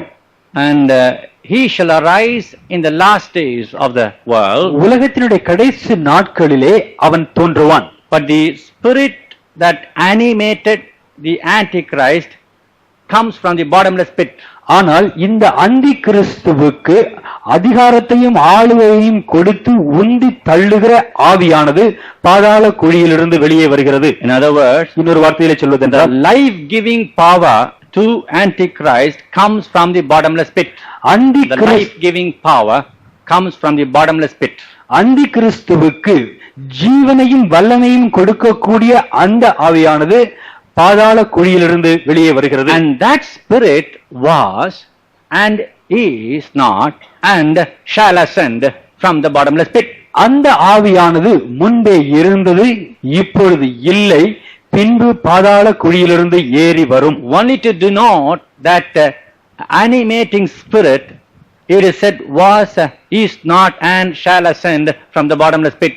அந்தி கிறிஸ்துவுக்கு உயிர் கொடுத்து உந்தி தள்ளக்கூடிய அந்த ஆவியை குறிக்கும்படியாகத்தான் முன்னே இருந்தது, இப்பொழுது இல்லை, அது பாதாள குழியிலிருந்து ஏறி வரும் என்று எழுதப்பட்டிருக்கிறது. And if you read 1 John chapter 2 verses 18, 22, 23 and on, 1 யோவான் 2ஆம் அதிகாரம் 18, 19, 22, 23, 22, 23 we need not read all those things. எல்லா வசனங்களையும் பார்க்கும் பொழுது There the writer says, John says, there are antichrists now. இப்பொழுதே அந்தி கிறிஸ்துகள் உலகத்தில் இருக்கிறார்கள் என்று யோவான் எழுதுகிறார். But really Antichrist has not come yet. ஆனால் உண்மையாகவே உள்ள அந்த அந்தி கிறிஸ்து அப்பொழுது வரவில்லை. The spirit of Antichrist was prevailing. ஆனால் அந்தி கிறிஸ்துவினுடைய ஆவி யோவானுடைய காலகட்டத்திலேயே இருந்தது. Antichrist spirit was already there. அந்தி In the past. அந்தி கிறிஸ்துவனுடைய அந்த ஆவி கடந்த காலத்திலும் இருந்தது. And the real man comes only in the latter days of the world. ஆனால் எழுத்தின்படியே அந்தி கிறிஸ்து என்கின்ற மனிதன் உலகத்தினுடைய கடைசி நாட்களிலே தோன்றுவான். I don't know, you forgot the explanation I gave on the bottomless pit. பாதாள குழியை குறித்து நான் உங்களுக்கு ஏற்கனவே சொல்லிய விவரத்தை நீங்கள் நினைவு வைத்திருக்கிறீர்களோ தெரியவில்லை. The bottomless pit is the prison house where you find the fallen spirits. பாதாள குழி என்பது விழுந்து போன ஆவிகளை சிறைப்படுத்தி வைத்திருக்கிற சிறைச்சாலை. You know, the fallen angel, even long ago, அநேக ஆண்டுகளுக்கு முன்பு தேவதூதர்கள் தங்களுடைய உன்னத நிலைமையிலிருந்து கீழே விழுந்து the விட்டார்கள். anointed cherub was fallen down. அபிஷேகிக்கப்பட்ட அந்த தேவதூதன் கீழே விழுந்து விட்டான். We read about him in chapter 14 of Isaiah, 28 chapter of Ezekiel. எசேக்கியேல் 28ஆம் அதிகாரத்திலும் ஏசாயா தீர்க்கதரிசி புத்தகம் 14ஆம் அதிகாரத்திலும் இந்த அபிஷேகிக்கப்பட்ட அந்த தேவதூதனை குறித்து பார்க்கிறோம். If you want to know about the bottomless pit, you should read chapter 9 of Revelation.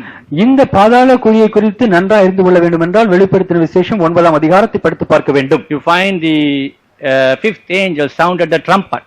நாம் அங்கே 5வது தூதன் தன்னுடைய காலத்தை ஊதிய சம்பவத்தை பார்க்கிறோம். And the bottomless pit was open. அப்பொழுது பாதாளம் திறக்கப்பட்டது. The sun was darkened, சூரியன் அந்தகாரம் அடைந்தது. out of which came smoke like a furnace. அதிலிருந்து புகையானது ஒரு பெரிய எரிகிற தீயை போல வந்தது. You find the locusts coming out of it. அதிலிருந்து வெட்டுக்கிளிகளும் வெளியே புறப்பட்டு வந்தன. Not the little locusts you see on the earth nowadays. நாம் இப்போது உலகத்திலே பார்க்கக்கூடிய அப்படிப்பட்ட சிறிய வெட்டுக்கிளிகள் அல்ல. They are all infernal cherubims. அவைகள் எல்லாம் தீமையான செருபின்கள், devilish evil spirits, cherubims. பேய்த்தனத்துக்கு அடுத்த ஆவிகள். They had a face of a human being. அவைகளுக்கு ஒரு மனித முகம் உண்டு. They looked like a horse. பார்த்தால் குதிரையை போல் தோன்றுகின்றன. They had a woman hair. அதற்கு ஒரு ஸ்திரியை போல முடி உண்டு. They had a tooth of a lion. ஆனால் சிங்கத்தை போல பற்கள். The very sight of it is very horrible. அதை பார்க்கும் பொழுதே அது மிக மிக பயங்கரமாய் They are தோற்றமளிக்கிறது. not literally seen outside. ஆனால் அவைகள் நம்முடைய சாதாரண கண்களினால் பார்க்க கூடாதவைகள். It's invisible. அவைகள் அதரிசனமான காரியங்கள். They are infernal cherubims. அவைகள் பேய்த்தனமான செருபின்கள் Where ஆவிகள். from they come? அவைகள் எங்கே இருந்து புறப்பட்டு வந்தன? Don't get confused when I say this. நான் இதை சொல்லும் பொழுது நீங்கள் குழம்பி விடக்கூடாது. They are all from the bottomless pit. அவைகள் எல்லாம் அந்த பாதாள குழியிலிருந்து புறப்பட்டு வந்தவைகள். So the bottomless pit is the one from which comes a spirit that animates the Antichrist. இந்த பாதாள குழியில் இருந்து ஒரு ஆவி புறப்பட்டு வந்து அந்தி கிறிஸ்துவுக்கு ஜீவனையும் வல்லமையும் தந்து அவனை உந்தி தள்ளுகிறது. If you read carefully the history of the world, உலகத்தினுடைய சரித்திரத்தை நீங்கள் நன்றாய் கவனமாய் படித்து பார்க்கும் பொழுது surely this spirit was in existence, animating the early world empires. இந்த ஆவியானது ஆரம்ப உலக சாம்ராஜ்யங்களையே ஆளுகை செய்து அவைகளை ஆட்டி படைத்தது. And that is the time the Antichrist spirit was prevailing. That's why it is said it was. அந்த காலங்களிலே இந்த அந்தி கிறிஸ்துவனுடைய ஆவியின் காரியங்கள் வெளியரங்கமாய் காணப்பட்டன. ஆகவேதான் முன்னே இருந்தது என்று எழுதப்பட்டிருக்கிறது. The world great empires were strengthened, were given life by the spirit that emanated from the bottomless pit. பாதாள குழியிலிருந்து ஏறி வந்த அந்த ஆவியானது முன்பு இருந்த பெரிய சாம்ராஜ்யங்களுக்கு வல்லமையை கொடுத்து அவைகளை ஆட்டுவித்தது. Listen. நன்றாக கவனியுங்கள். Then by the time of the fall of Roman Empire, ரோம சாம்ராஜ்யமானது வலிமையை இழந்த பொழுது these spirits were thrown back to the bottomless pit. இந்த ஆவிகள் மீண்டுமாக பாதாள குழிக்கு தள்ளப்பட்டன. So that is a medieval time when you don't find the oppositions to the fall of the Roman Empire. அந்த காலத்திலே நாம் ரோம சாம்ராஜ்யம் சிதறுண்டு வலிமை இழந்ததை நாம் பார்க்கிறோம். அதை மத்திய காலம் என்று அழைக்கிறோம். That is what we read, is not the fall of Roman Empire, is not. அந்த ரோம சாம்ராஜ்யம் விழுந்த பிறகு இருக்கக்கூடிய காரியங்களை அவன் இல்லை என்று இங்கே எழுதப்பட்டிருக்கிறது. And now come shall ascend out of the bottomless pit. இப்பொழுது அது பாதாளத்திலிருந்து ஏறி வந்து What is that? அது என்ன? It shall be the actual new Roman Empire. அது புதுப்பிக்கப்பட்ட இனிமேல் வரப்போகிற ரோம சாம்ராஜ்யத்தை குறிக்கிறது. Although it is said the beast here, இங்கே மிருகம் என்று சொல்லப்பட்டாலும், which was and is not and shall ascend out of the bottomless pit, முன்னே இருந்ததும் இப்பொழுது இல்லாததும் இனிமேல் பாதாளத்திலிருந்து ஏறி வரப்போகிறதுமான அந்த மிருகம் is not actually the beast, the spirit that emanated from the bottomless pit. அது உண்மையிலே அந்த மிருகத்தை மட்டும் குறிக்கவில்லை, பாதாளத்திலிருந்து ஏறி வந்த அந்த ஆவியை குறிக்கிறது. World empires in the beginning, ஆரம்ப நாட்களிலே இருந்த உலக சாம்ராஜ்யங்கள், for which the spirit came from the bottomless pit. அதற்காக பாதாளத்திலிருந்து ஆவி வந்து அந்த வல்லமையை கொடுத்தது. The beast was, அந்த மிருகம் முன்னே இருந்தது. the fall of the Roman Empire, ரோம சாம்ராஜ்யம் சிதறண்டு பலவீனமானது. that means is not, that is to say the beast is not. அப்பொழுது அது இல்லை என்று சொல்லும்போது அந்த மிருகம் இல்லாமல் இருக்கிறது. And you find again the arising of Roman Empire. மீண்டுமாக அந்த ரோம சாம்ராஜ்யம் புதுப்பிக்கப்பட்டு வலிமை பெறுகிறதை That's பார்க்கிறோம். called the new Roman Empire. அது புதிய ரோம சாம்ராஜ்யம் என்று அழைக்கப்படுகிறது. And again the spirit comes from the bottomless pit to give life. அப்பொழுது மீண்டுமாக பாதாளத்திலிருந்து அந்த ஆவியானது புறப்பட்டு வல்லமையை தரும்படியாய் In வருகிறது. short, குறிப்பாய் that சொல்வதென்றால், is why some commentators say this. ஆகவேதான் ஒரு சில வியாக்கியானம் செய்கிறவர்கள் இப்படியாய் சொல்கிறார்கள். The old world empires, the fall of the Roman Empire and the new Roman Empire. முந்தைய ரோம சாம்ராஜ்யத்தினுடைய வீழ்ச்சி, இனிமேல் எழும்பி வரப்போகிற புதிய ரோம சாம்ராஜ்யம். And you just have this in your mind, that is enough for you. இதை உங்களுடைய உள்ளத்தில் வைத்துக் கொள்ளுங்கள், அது உங்களுக்கு போதும். And you find the 8th verse, and shall go into perdition. இங்கே நாம் பார்க்கிறோம் 8வது வசனத்திலே அது இல்லாமற் போகும். And that shows the final destruction of the beast, the Antichrist, and the kingdom. அந்தி கிறிஸ்துவையும் மிருகத்தையும் இந்த சாம்ராஜ்யங்கள் அழிந்து போவதையும் இந்த வசனம் குறிக்கிறது. And that's why we find whose names were written in the book of life from the foundation of the world. When they behold, they wonder at it.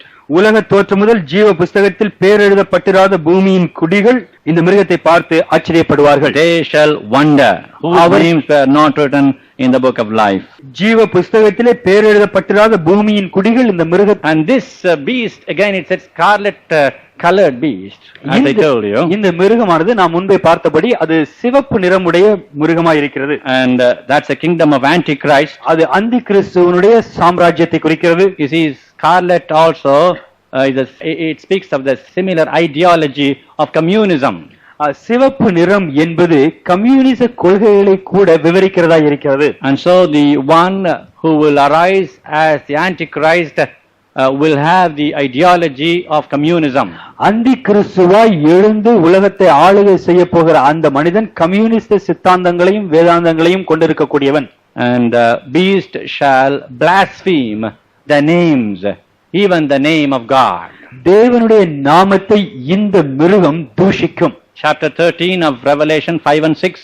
வெளிப்படுத்தின விசேஷம் 13ஆம் அதிகாரம் 5-6 வசனங்கள். 2 Thessalonians chapter 2 verse 4.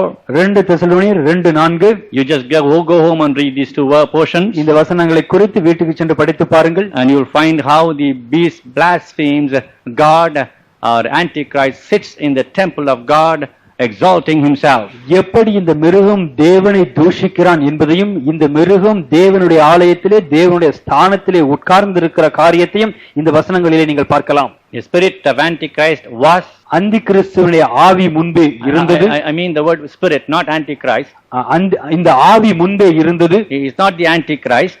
அந்தி கிறிஸ்து அல்ல, the spirit of Antichrist. அந்தி கிறிஸ்துவினுடைய ஆவி.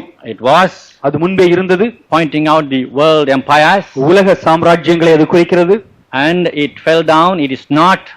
Roman Empire fell down. அந்த ரோம சாம்ராஜ்யங்கள் சிதறண்டு பலவீனமாயின. Again, that's because the spirit of Antichrist. அப்பொழுது அந்தி கிறிஸ்துவை உந்தி தள்ளுகிற அந்த ஆவியினால் அது உண்டானது. Again, the Roman Empire comes up.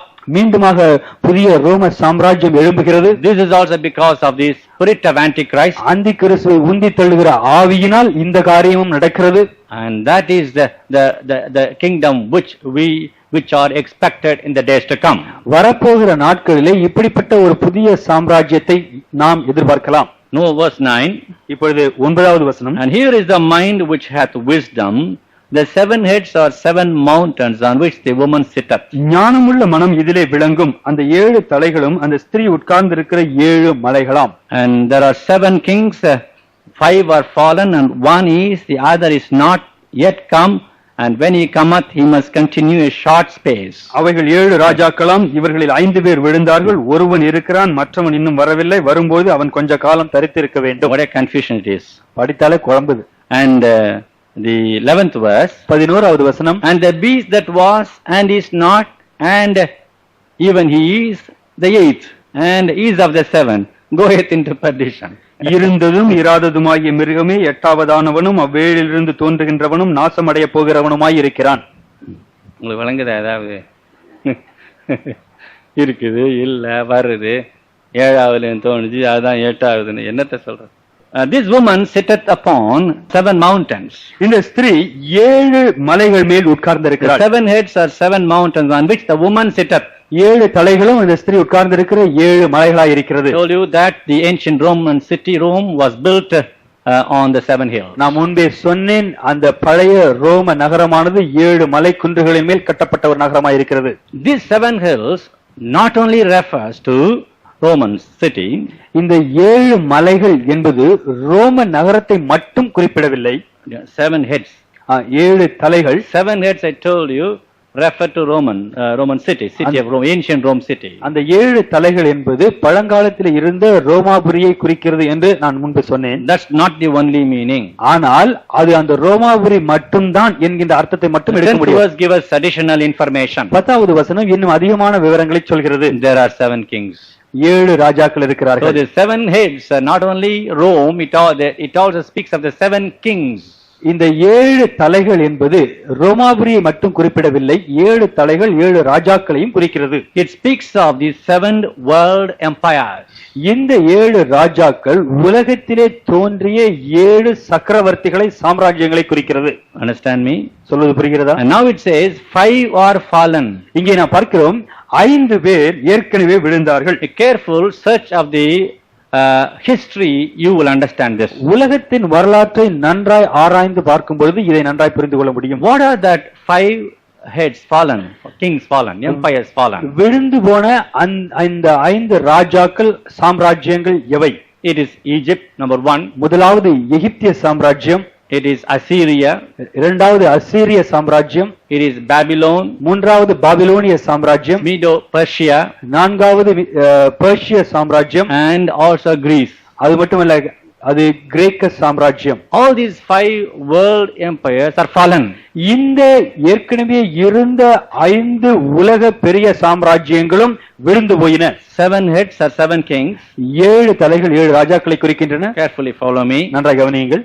Or 7 empires. அந்த 7 தலைகள் 7 சக்கரவர்த்திகளை குறிக்கிறது. Great world empires. உலகத்தில் இருக்கக்கூடிய சாம்ராஜ்யங்கள் 5 are fallen. விழுந்து போன 5 ராஜாக்கள். First world power was Egypt. உலகத்திலே தோன்றிய, உலகம் முழுவதும் ஆளுகை செய்த முதலாவது சாம்ராஜ்யம் எகிப்து சாம்ராஜ்யம். Assyria, Babylon, you know about it. அசீரியருடைய சாம்ராஜ்யத்தை குறித்தும் பாபிலோனியருடைய சாம்ராஜ்யத்தை குறித்தும் வேதத்திலே நாம் பார்க்கிறோம். Persia and also Greece. பெர்ஷியருடைய சாம்ராஜ்யத்தை குறித்தும் கிரேக்கருடைய சாம்ராஜ்யத்தை குறித்தும் நாம் பார்க்கிறோம். History says that. இது எல்லாம் வரலாற்றிலே நாம் காணலாம். So we find here 5 are fallen. இங்கே நாம் பார்க்கிறோம் 5 விழுந்து விட்டன. One is. ஒன்று இருக்கிறது. What is this? அது என்ன? And that is the Rome when John was alive. யோவான் உயிரோடு இருந்த பொழுது உலகத்திலே சாம்ராஜ்யமாக இயங்கிக் கொண்டிருந்த ரோம சாம்ராஜ்யத்தை குறிக்கிறது. One is that refers to Roman Empire when John was alive. யோவான் அப்போஸ்தலர் உயிரோடு இருந்த காலத்திலே உலகமெங்கும் சாம்ராஜ்யமாய் இருந்த ரோம சாம்ராஜ்யத்தை அது குறிக்கிறது. Which was still in power during his time. யோவானுடைய வாழ்நாளிலே அந்த ரோம சாம்ராஜ்யம் இயங்கிக் கொண்டிருந்தது. Listen. கவனியுங்கள். And the other is not. ஆனால் இன்னொன்று இல்லை. The other, the 7th one is not. 7வது ராஜா இல்லை.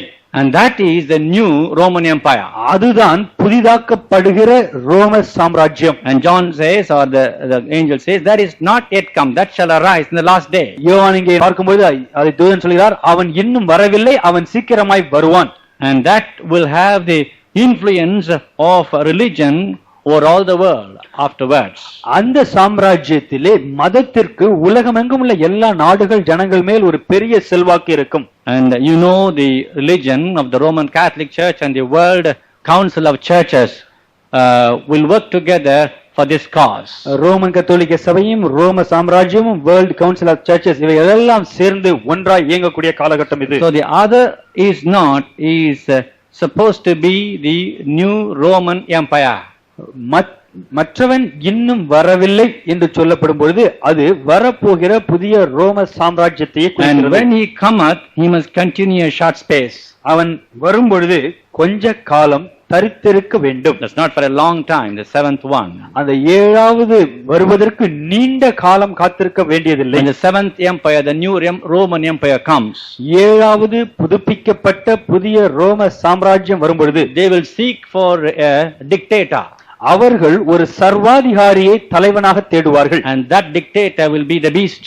அந்த சர்வாதிகாரி தான் மிருகமாய் இருப்பான். And that dictator will be the Antichrist. அந்த சர்வாதிகாரி தான் அந்தி கிறிஸ்துவாய் இருப்பான். If you read the 11th verse, நீங்கள் 11வது வசனத்தை பார்க்கும் பொழுது, and the beast that was and is not and is the 8th. இருந்ததும் இராததுமாகிய மிருகமே 8வதானவன். And that is Antichrist. அது அந்தி கிறிஸ்துவை So காட்டுகிறது. that is the dictator, that is the 8th one. அவன்தான் 8வதாய் தோன்றப்பட போகிற சர்வாதிகாரி. Listen. கவனியுங்கள். And is of the 7. அவன் அந்த ஏழிலிருந்து தோன்றியவன். That is to say, he will come from the Roman Empire, the seventh one. அது எதை காட்டுகிறது? ஏழாவது சாம்ராஜ்யமாகிய ரோம சாம்ராஜ்யத்திலிருந்து தோன்றக்கூடிய எட்டாவது சர்வாதிகாரி. And that is Antichrist. அது அந்தி கிறிஸ்துவை About குறிக்கிறது. whom it is said, he was and he is not and he shall be.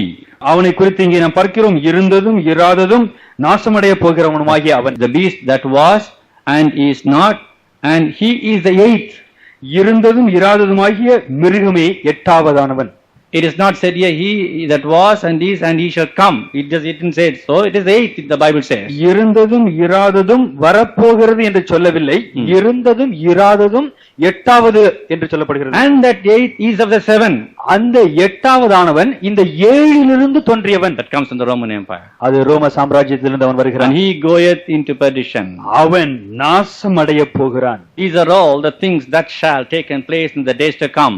வரப்போகிற பிற்காலங்களிலே நடக்கக்கூடிய காரியங்கள் இவைகள் எல்லாம். It's enough if you can understand the new Roman Empire, out of whom the Antichrist shall arise. அந்தி கிறிஸ்து தோன்ற போகிற புதுப்பிக்கப்பட்ட ரோம சாம்ராஜ்யத்தை பற்றி நீங்கள் அறிந்து கொண்டிருந்தால் அது That is போதும். enough for you. அது உங்களுக்கு போதும். Verse 12. 12வது வசனம். And the 10 horns which thou sawest are 10 kings, which have received no kingdom as yet, but receive power as kings 1 hour with the beast. நீ கண்ட 10 கொம்புகளும் 10 ராஜாக்களாம், இவர்கள் இன்னும் ராஜ்யம் பெறவில்லை. இவர்கள் மிருகத்துடனே 1 மணி நேரமளவும் ராஜாக்கள் போல அதிகாரம் பெற்றுக் கொள்கிறார்கள். The beast had 10 horns, I told you.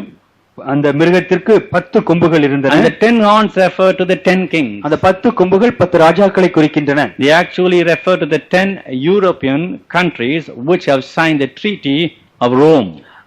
இந்த 10 ராஜாக்கள் என்பது ஐரோப்பா கண்டத்தில் உள்ள 10 நாடுகள் ரோமாபுரியோடு செய்து கொண்ட ஒப்பந்தத்தின்படியே உள்ள நாடுகளை குறிக்கிறது. Members of the common market, European Economic Community. ECC என்று சொல்லப்படுகிற இந்த ஐரோப்பிய கூட்டு சந்தை நாடுகள் என்று அவைகள் அழைக்கப்படுகிறது. And you find here that they don't have a kingdom yet, but they have got power as kings. நாம் இங்கே பார்க்கிறோம், அவர்களுக்கு ராஜ்யம் இன்னும் கொடுக்கப்படவில்லை, ஆனால் ராஜாக்களை போன்ற அதிகாரத்தை பெற்றிருக்கிறார்கள். They will actually submit to the rulership of Antichrist. அவர்கள் அந்தி கிறிஸ்துவினுடைய ஆளுகைக்கு தங்களை விட்டுக் கொடுப்பார்கள். And who will give power to them as kings? அந்தி கிறிஸ்து அவர்களுக்கு ராஜாக்களை போன்ற ஆளுகை செய்யக்கூடிய அதிகாரத்தை கொடுப்பான். To reign with him. அவனோடு சேர்ந்து ஆளுகை செய்யும்படியான அதிகாரம். But remember, it said 1 hour. ஆனால் இங்கே பாருங்கள், 1 மணி நேரம். Note here, and it is only 1 hour. இவர்கள் மிருகத்துடனே 1 மணி நேரம் அளவும் ராஜாக்கள் 12th verse, receive power as kings 1 hour with the beast. மிருகத்துடனே 1 மணி நேரம் அளவும் ராஜாக்கள் போல் அதிகாரம் பெற்றுக் That கொண்டிருக்கிறார்கள். means the very, very short period. அது எதை காட்டுகிறது? மிக குறுகிய நேரம் தான் இவருடைய They அதிகாரம் are not செல்லும். going to live a reign for a long time. அவர்கள் நீண்ட காலகட்டத்துக்கு ராஜ்யபாரம் செய்வதில்லை. A very short period. மிக குறுகிய காலகட்டம்.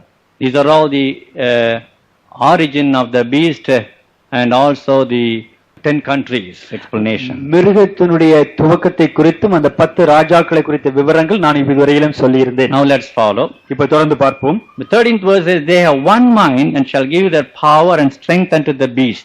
இவர்கள் ஒரே யோசனை உள்ளவர்கள், இவர்கள் தங்கள் வல்லமையும் அதிகாரத்தையும் மிருகத்திற்கு கொடுப்பார்கள். These shall make war with the lamb, and the lamb shall overcome them, for he is Lord of lords and the King of kings, and they that are with him are called and chosen and faithful. இவர்கள் ஆட்டுக்குட்டியானவருடனே யுத்தம் பண்ணுவார்கள். ஆட்டுக்குட்டியானவர் கர்த்தாதி கர்த்தரும் ராஜாதி ராஜாவுமாய் இருக்கிறபடியினால் அவர்களை ஜெயிப்பார். அவரோடு கூட இருக்கிறவர்கள் அழைக்கப்பட்டவர்களும் தெரிந்து கொள்ளப்பட்டவர்களும் உண்மையுள்ளவர்களுமாய் இருக்கிறார்கள் என்றான். All these 10 countries will unite together, இந்த 10 நாடுகளும் ஒன்றாய் சேர்ந்து, and they will give power, strength to the beast, the Antichrist. தங்களுடைய அதிகாரத்தை வல்லமையை அந்தி கிறிஸ்துவாகி அந்த மிருகத்திற்கு கொடுப்பார்கள். All of them will join together to go and make war with the lamb. அவர்கள் எல்லாரும் ஒரே கூட்டமைப்பின் கீழாக சென்று தேவனுடைய ஆட்டுக்குட்டியானவரோடு கூட யுத்தம் செய்ய செல்வார்கள். It is here the lamb, the Lord Jesus Christ, comes down from heaven with his armies. இந்த இடத்திலே கர்த்தராகிய இயேசு கிறிஸ்து ஆட்டுக்குட்டியானவர் பரலோகத்திலிருந்து தன்னுடைய சேனைகளோடு பூமிக்கு யுத்தம் பண்ணும்படியாய் வருகிறார். If you read Revelation 19:14, வெளிப்படுத்தின விசேஷம் 19:14 பார்க்கும் பொழுது you find that the one who was sitting on the horse will come with armies. குதிரைகள் மேல் அமர்ந்திருக்கிற அவர் பரலோக சேனைகளோடு இறங்கி வருகிறார். So here is a battle between the Antichrist and the Lamb of God with இங்கே his armies. தேவனுடைய ஆட்டுக்குட்டியானவரும் அவருடைய சேனைகளும் அந்தி கிறிஸ்துவோடும் அவனுடைய சேனைகளோடு கூட யுத்தம் செய்கிறார்கள். It is actually pointing out the battle of Armageddon. இது அர்மகதோன் யுத்தத்தை குறிப்பிடுகிறது. We find that the Lamb shall overcome them. நாம் இங்கே பார்க்கிறோம் ஆட்டுக்குட்டியானவர் எல்லா எதிரிகளையும் தோற்கடிப்பார். And they that are with him have three qualifications. அவரோடு கூட இருப்பவர்களுக்கு 3 குணலட்சணங்கள் சொல்லப்பட்டிருக்கிறது. We find here that they are called, அவர்கள் அழைக்கப்பட்டவர்கள், they are chosen, தெரிந்து கொள்ளப்பட்டவர்கள், and they are faithful. அவர்கள் உண்மை உள்ளவர்கள். Usually some people very easily take this verse Revelation 17:14 and speak easily.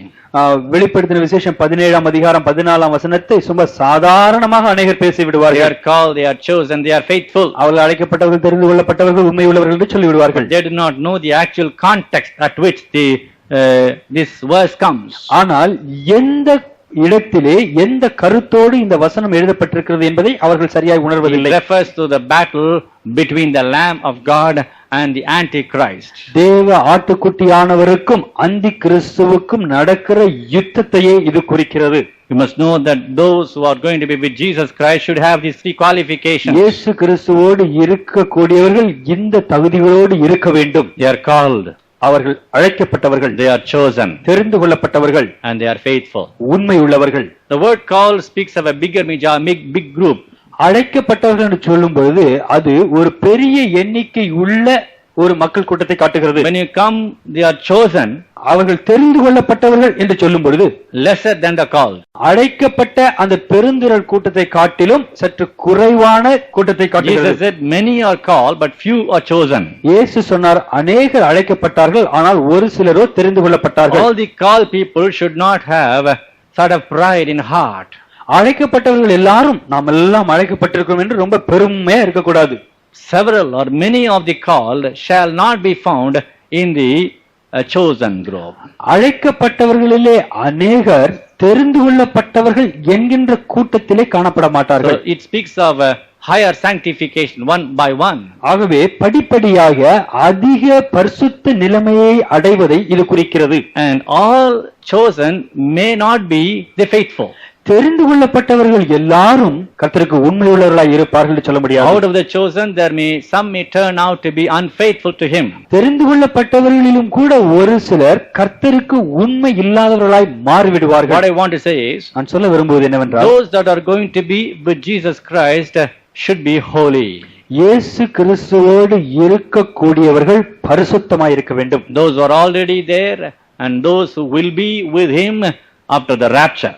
இயேசு கிறிஸ்துவோடு ஏற்கனவே இருக்கிறவர்களும் அந்த ரகசிய வருகையிலே இயேசு கிறிஸ்துவோடு சேர போகிறவர்களும் பரிசுத்தமாய் இருக்க They வேண்டும். should be faithful people. அவர்கள் உண்மை உள்ளவர்களாய் இருக்க வேண்டும். Sorry to say, many children of God, saints of God, and servants of God will not be faithful, although they are called, although they are chosen. நான் வருத்தத்தோடு துக்கத்தோடு சொல்கிறேன், அவர்கள் அழைக்கப்பட்டிருந்தாலும் தெரிந்து கொள்ளப்பட்டிருந்தாலும் அநேக தேவனுடைய பிள்ளைகள் ஊழியக்காரர்கள் உண்மை இல்லாதவர்களாய் I மாறிவிடுகிறார்கள். would like to stress at this time with an edification value. ஆகவே இந்த இடத்திலே நம்முடைய தனிப்பட்ட வாழ்க்கையின் பக்தி விருத்திக்கென்று ஒரு காரியத்தை வலியுறுத்துகிறேன். Let's turn to be always faithful to God. நாம் எப்பொழுதும் தேவனுக்கு உண்மையுள்ளவர்களாய் இருக்க வேண்டும். Otherwise, we will not have we will be found in the group with the Lord Jesus Christ. அப்படி உண்மை உள்ளவர்களாய் நாம் இல்லாவிட்டால் கர்த்தராகிய இயேசு கிறிஸ்துவோடு இருக்கக்கூடிய குழுவிலே நமக்கு இடம் இல்லை. This will be a very great battle of Armageddon, Armageddon யுத்தம் ஒரு பெரிய யுத்தம்,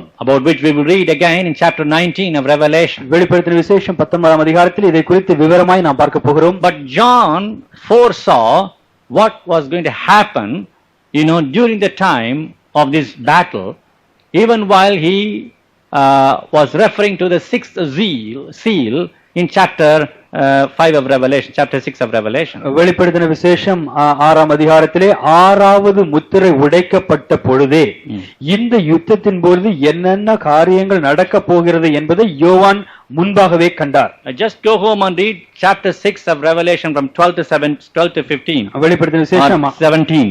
வெளிப்படுத்தின விசேஷம் 6ஆம் அதிகாரம் 12 முதல் 17 வரை உள்ள வசனங்களை வீட்டுக்கு சென்று படித்து there you find how the kings, the captains and various other people were afraid of the wrath of the Lamb of God. அங்கே ராஜாக்களும் சேனை அதிபதிகளும் தலைவர்களும் தேவனுடைய கோபாக்கினுடைய விளைவை குறித்து எவ்வளவு நடுநடுங்கி பயந்தார்கள் என்பதை பார்க்க முடிகிறது. They wanted to die but they cannot die. அவர்கள் மரிக்க விரும்பினார்கள், சாவை தேடினார்கள். So John 4 saw this event even while we read the 6th seal.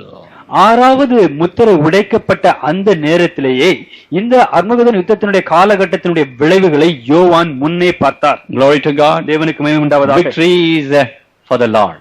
ஜெயம் கர்த்தருடையது. Hallelujah. Hallelujah. Victory is for the Lamb. ஆட்டுக்குட்டியானவருக்கு முற்றிலும் ஜெயம். Bible says the Lamb shall overcome them. இங்கே நாம் பார்க்கிறோம், ஆட்டுக்குட்டியானவர் அவர்களை ஜெயிப்பார். Oh, 10 kings are not bigger than Jesus Christ. 10 ராஜாக்கள் சேர்ந்தாலும் ராஜாதி ராஜாவாகிய இயேசுவுக்கு முன்பு அவர்கள் ஒன்றுமில்லை. The world empires are not greater than Jesus Christ. உலகத்தில் இருக்கக்கூடிய சக்கரவர்த்திகள் எல்லாரும் இயேசு கிறிஸ்துவை காட்டிலும் பெரியவர்கள் அல்ல. Antichrist is not bigger than Jesus Christ. அந்தி கிறிஸ்து இயேசு கிறிஸ்துவை காட்டிலும் பெரியவன் அல்ல. When they come to fight, the Lamb shall overcome them. அவர்கள் யுத்தத்துக்கு வரும்போது ஆட்டுக்குட்டியானவர் அவர்களை ஜெயிப்பார். Glory to God. தேவனுக்கு மகிமை உண்டாவதாக. Again there's a description, the waters which thou sawest where the horse sitteth are the people, the multitude, nations, tongues. இங்கே நாம் 15ஆம் வசனத்திலே பார்க்கிறோம், அந்த வேசி உட்கார்ந்திருக்கிற தண்ணீர்களை கண்டாயே அவைகள் ஜனங்களும் கூட்டங்களும் ஜாதிகளும் பாஷைக்காரரும். But I don't want to explain. அதை ஏற்கனவே நான் சொல்லிவிட்டேன். 16, 17, 18. Please listen. This is a point. 16, 17, 18 This is a very interesting point. மிக முக்கியமான ஒரு கருத்து.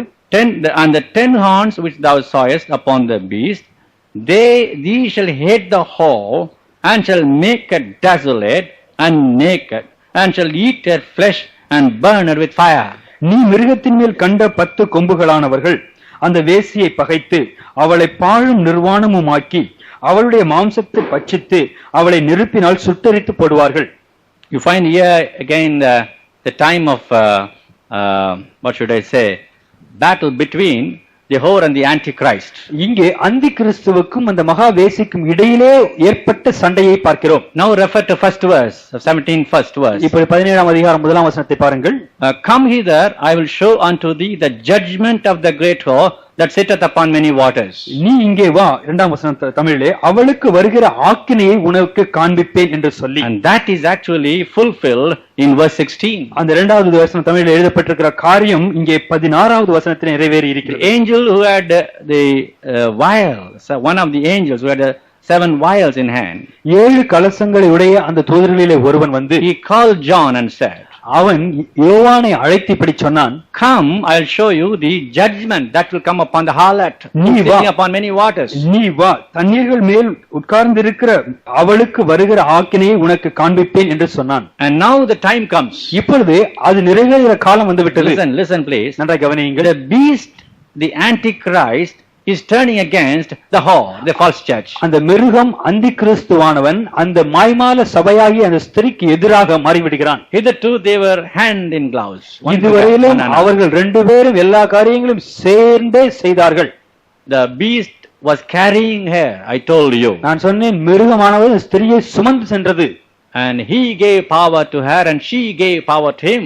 மிருகமானது ஸ்திரீக்கு அதிகாரத்தை கொடுத்தது, ஸ்திரீயானவள் மிருகத்திற்கு அதிகாரத்தை கொடுத்தாள். Both there are one mind, one accord.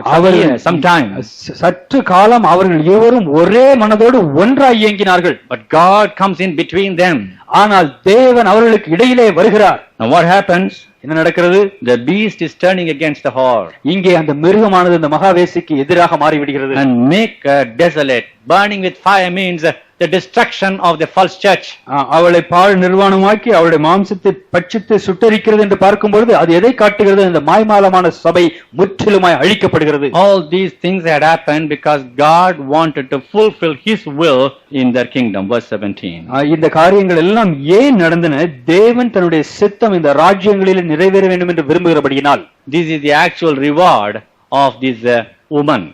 இந்த ஸ்திரீக்கு கிடைக்கக்கூடிய பதில் இதுதான். This event will take place just before the battle of Armageddon. Armageddon யுத்தத்திற்கு சற்று முன்பாக இந்த காரியம் நடக்கும். You may ask me why this woman was judged. ஏன் இந்த ஸ்திரீ இப்படி ஆக்கினைக்குள்ளாக தீர்க்கப்பட்டாள் என்று கேட்கலாம். She had given up Jesus Christ. அவள் இயேசுவை விட்டுவிட்டாள். She had embraced idolatry and false cults, விக்கிர ஆராதனையும் தவறான மார்க்கங்களையும் பற்றிக் கொண்டாள். defiling herself with sins and the worldliness, பாவத்தினாலும் உலக சிநேகத்தினாலும் தன்னை கரைப்படுத்திக் கொண்டாள். persecuted the saints, பரிசுத்தவான்களை சித்திரவதை செய்தாள். entered into covenant with the Antichrist, அந்தி கிறிஸ்துவாகிய மிருகத்தோடு உடன்படிக்கை செய்தாள். exalted herself as a king, தன்னை ஒரு ராஜா என்று உயர்த்திக் கொண்டாள். persecuted the martyr saints. இரத்த சாட்சியான அந்த பரிசுத்தவான்களையும் கொன்று போட்டாள். The Antichrist himself arises against a false church, ஆனால் இங்கே பார்க்கிறோம், இப்போது அந்தி கிறிஸ்துவே இந்த பொய்யான சபைக்கு எதிராக மாறுகிறான். destroy her and burn her. முற்றிலுமாக அழித்து எரித்து This விடுகிறான். event will take place just before the battle of Armageddon. இந்த சம்பவமானது அர்மகதோன் யுத்தத்திற்கு சற்று முன்பு நிறைவேறும். Glory to God. தேவனுக்கு மகிமை உண்டாவதாக. Let's prove ourselves faithful to God. நம்மை கர்த்தருக்கு உண்மையுள்ளவர்களாக நாம் மாற்றுவோம். Those who shall come down with our Lamb of God are those who are faithful. தேவ ஆட்டுக்குட்டி ஆனவரோடு கூட வருகிறவர்கள் தேவனுக்கு உண்மை உள்ளவர்கள்.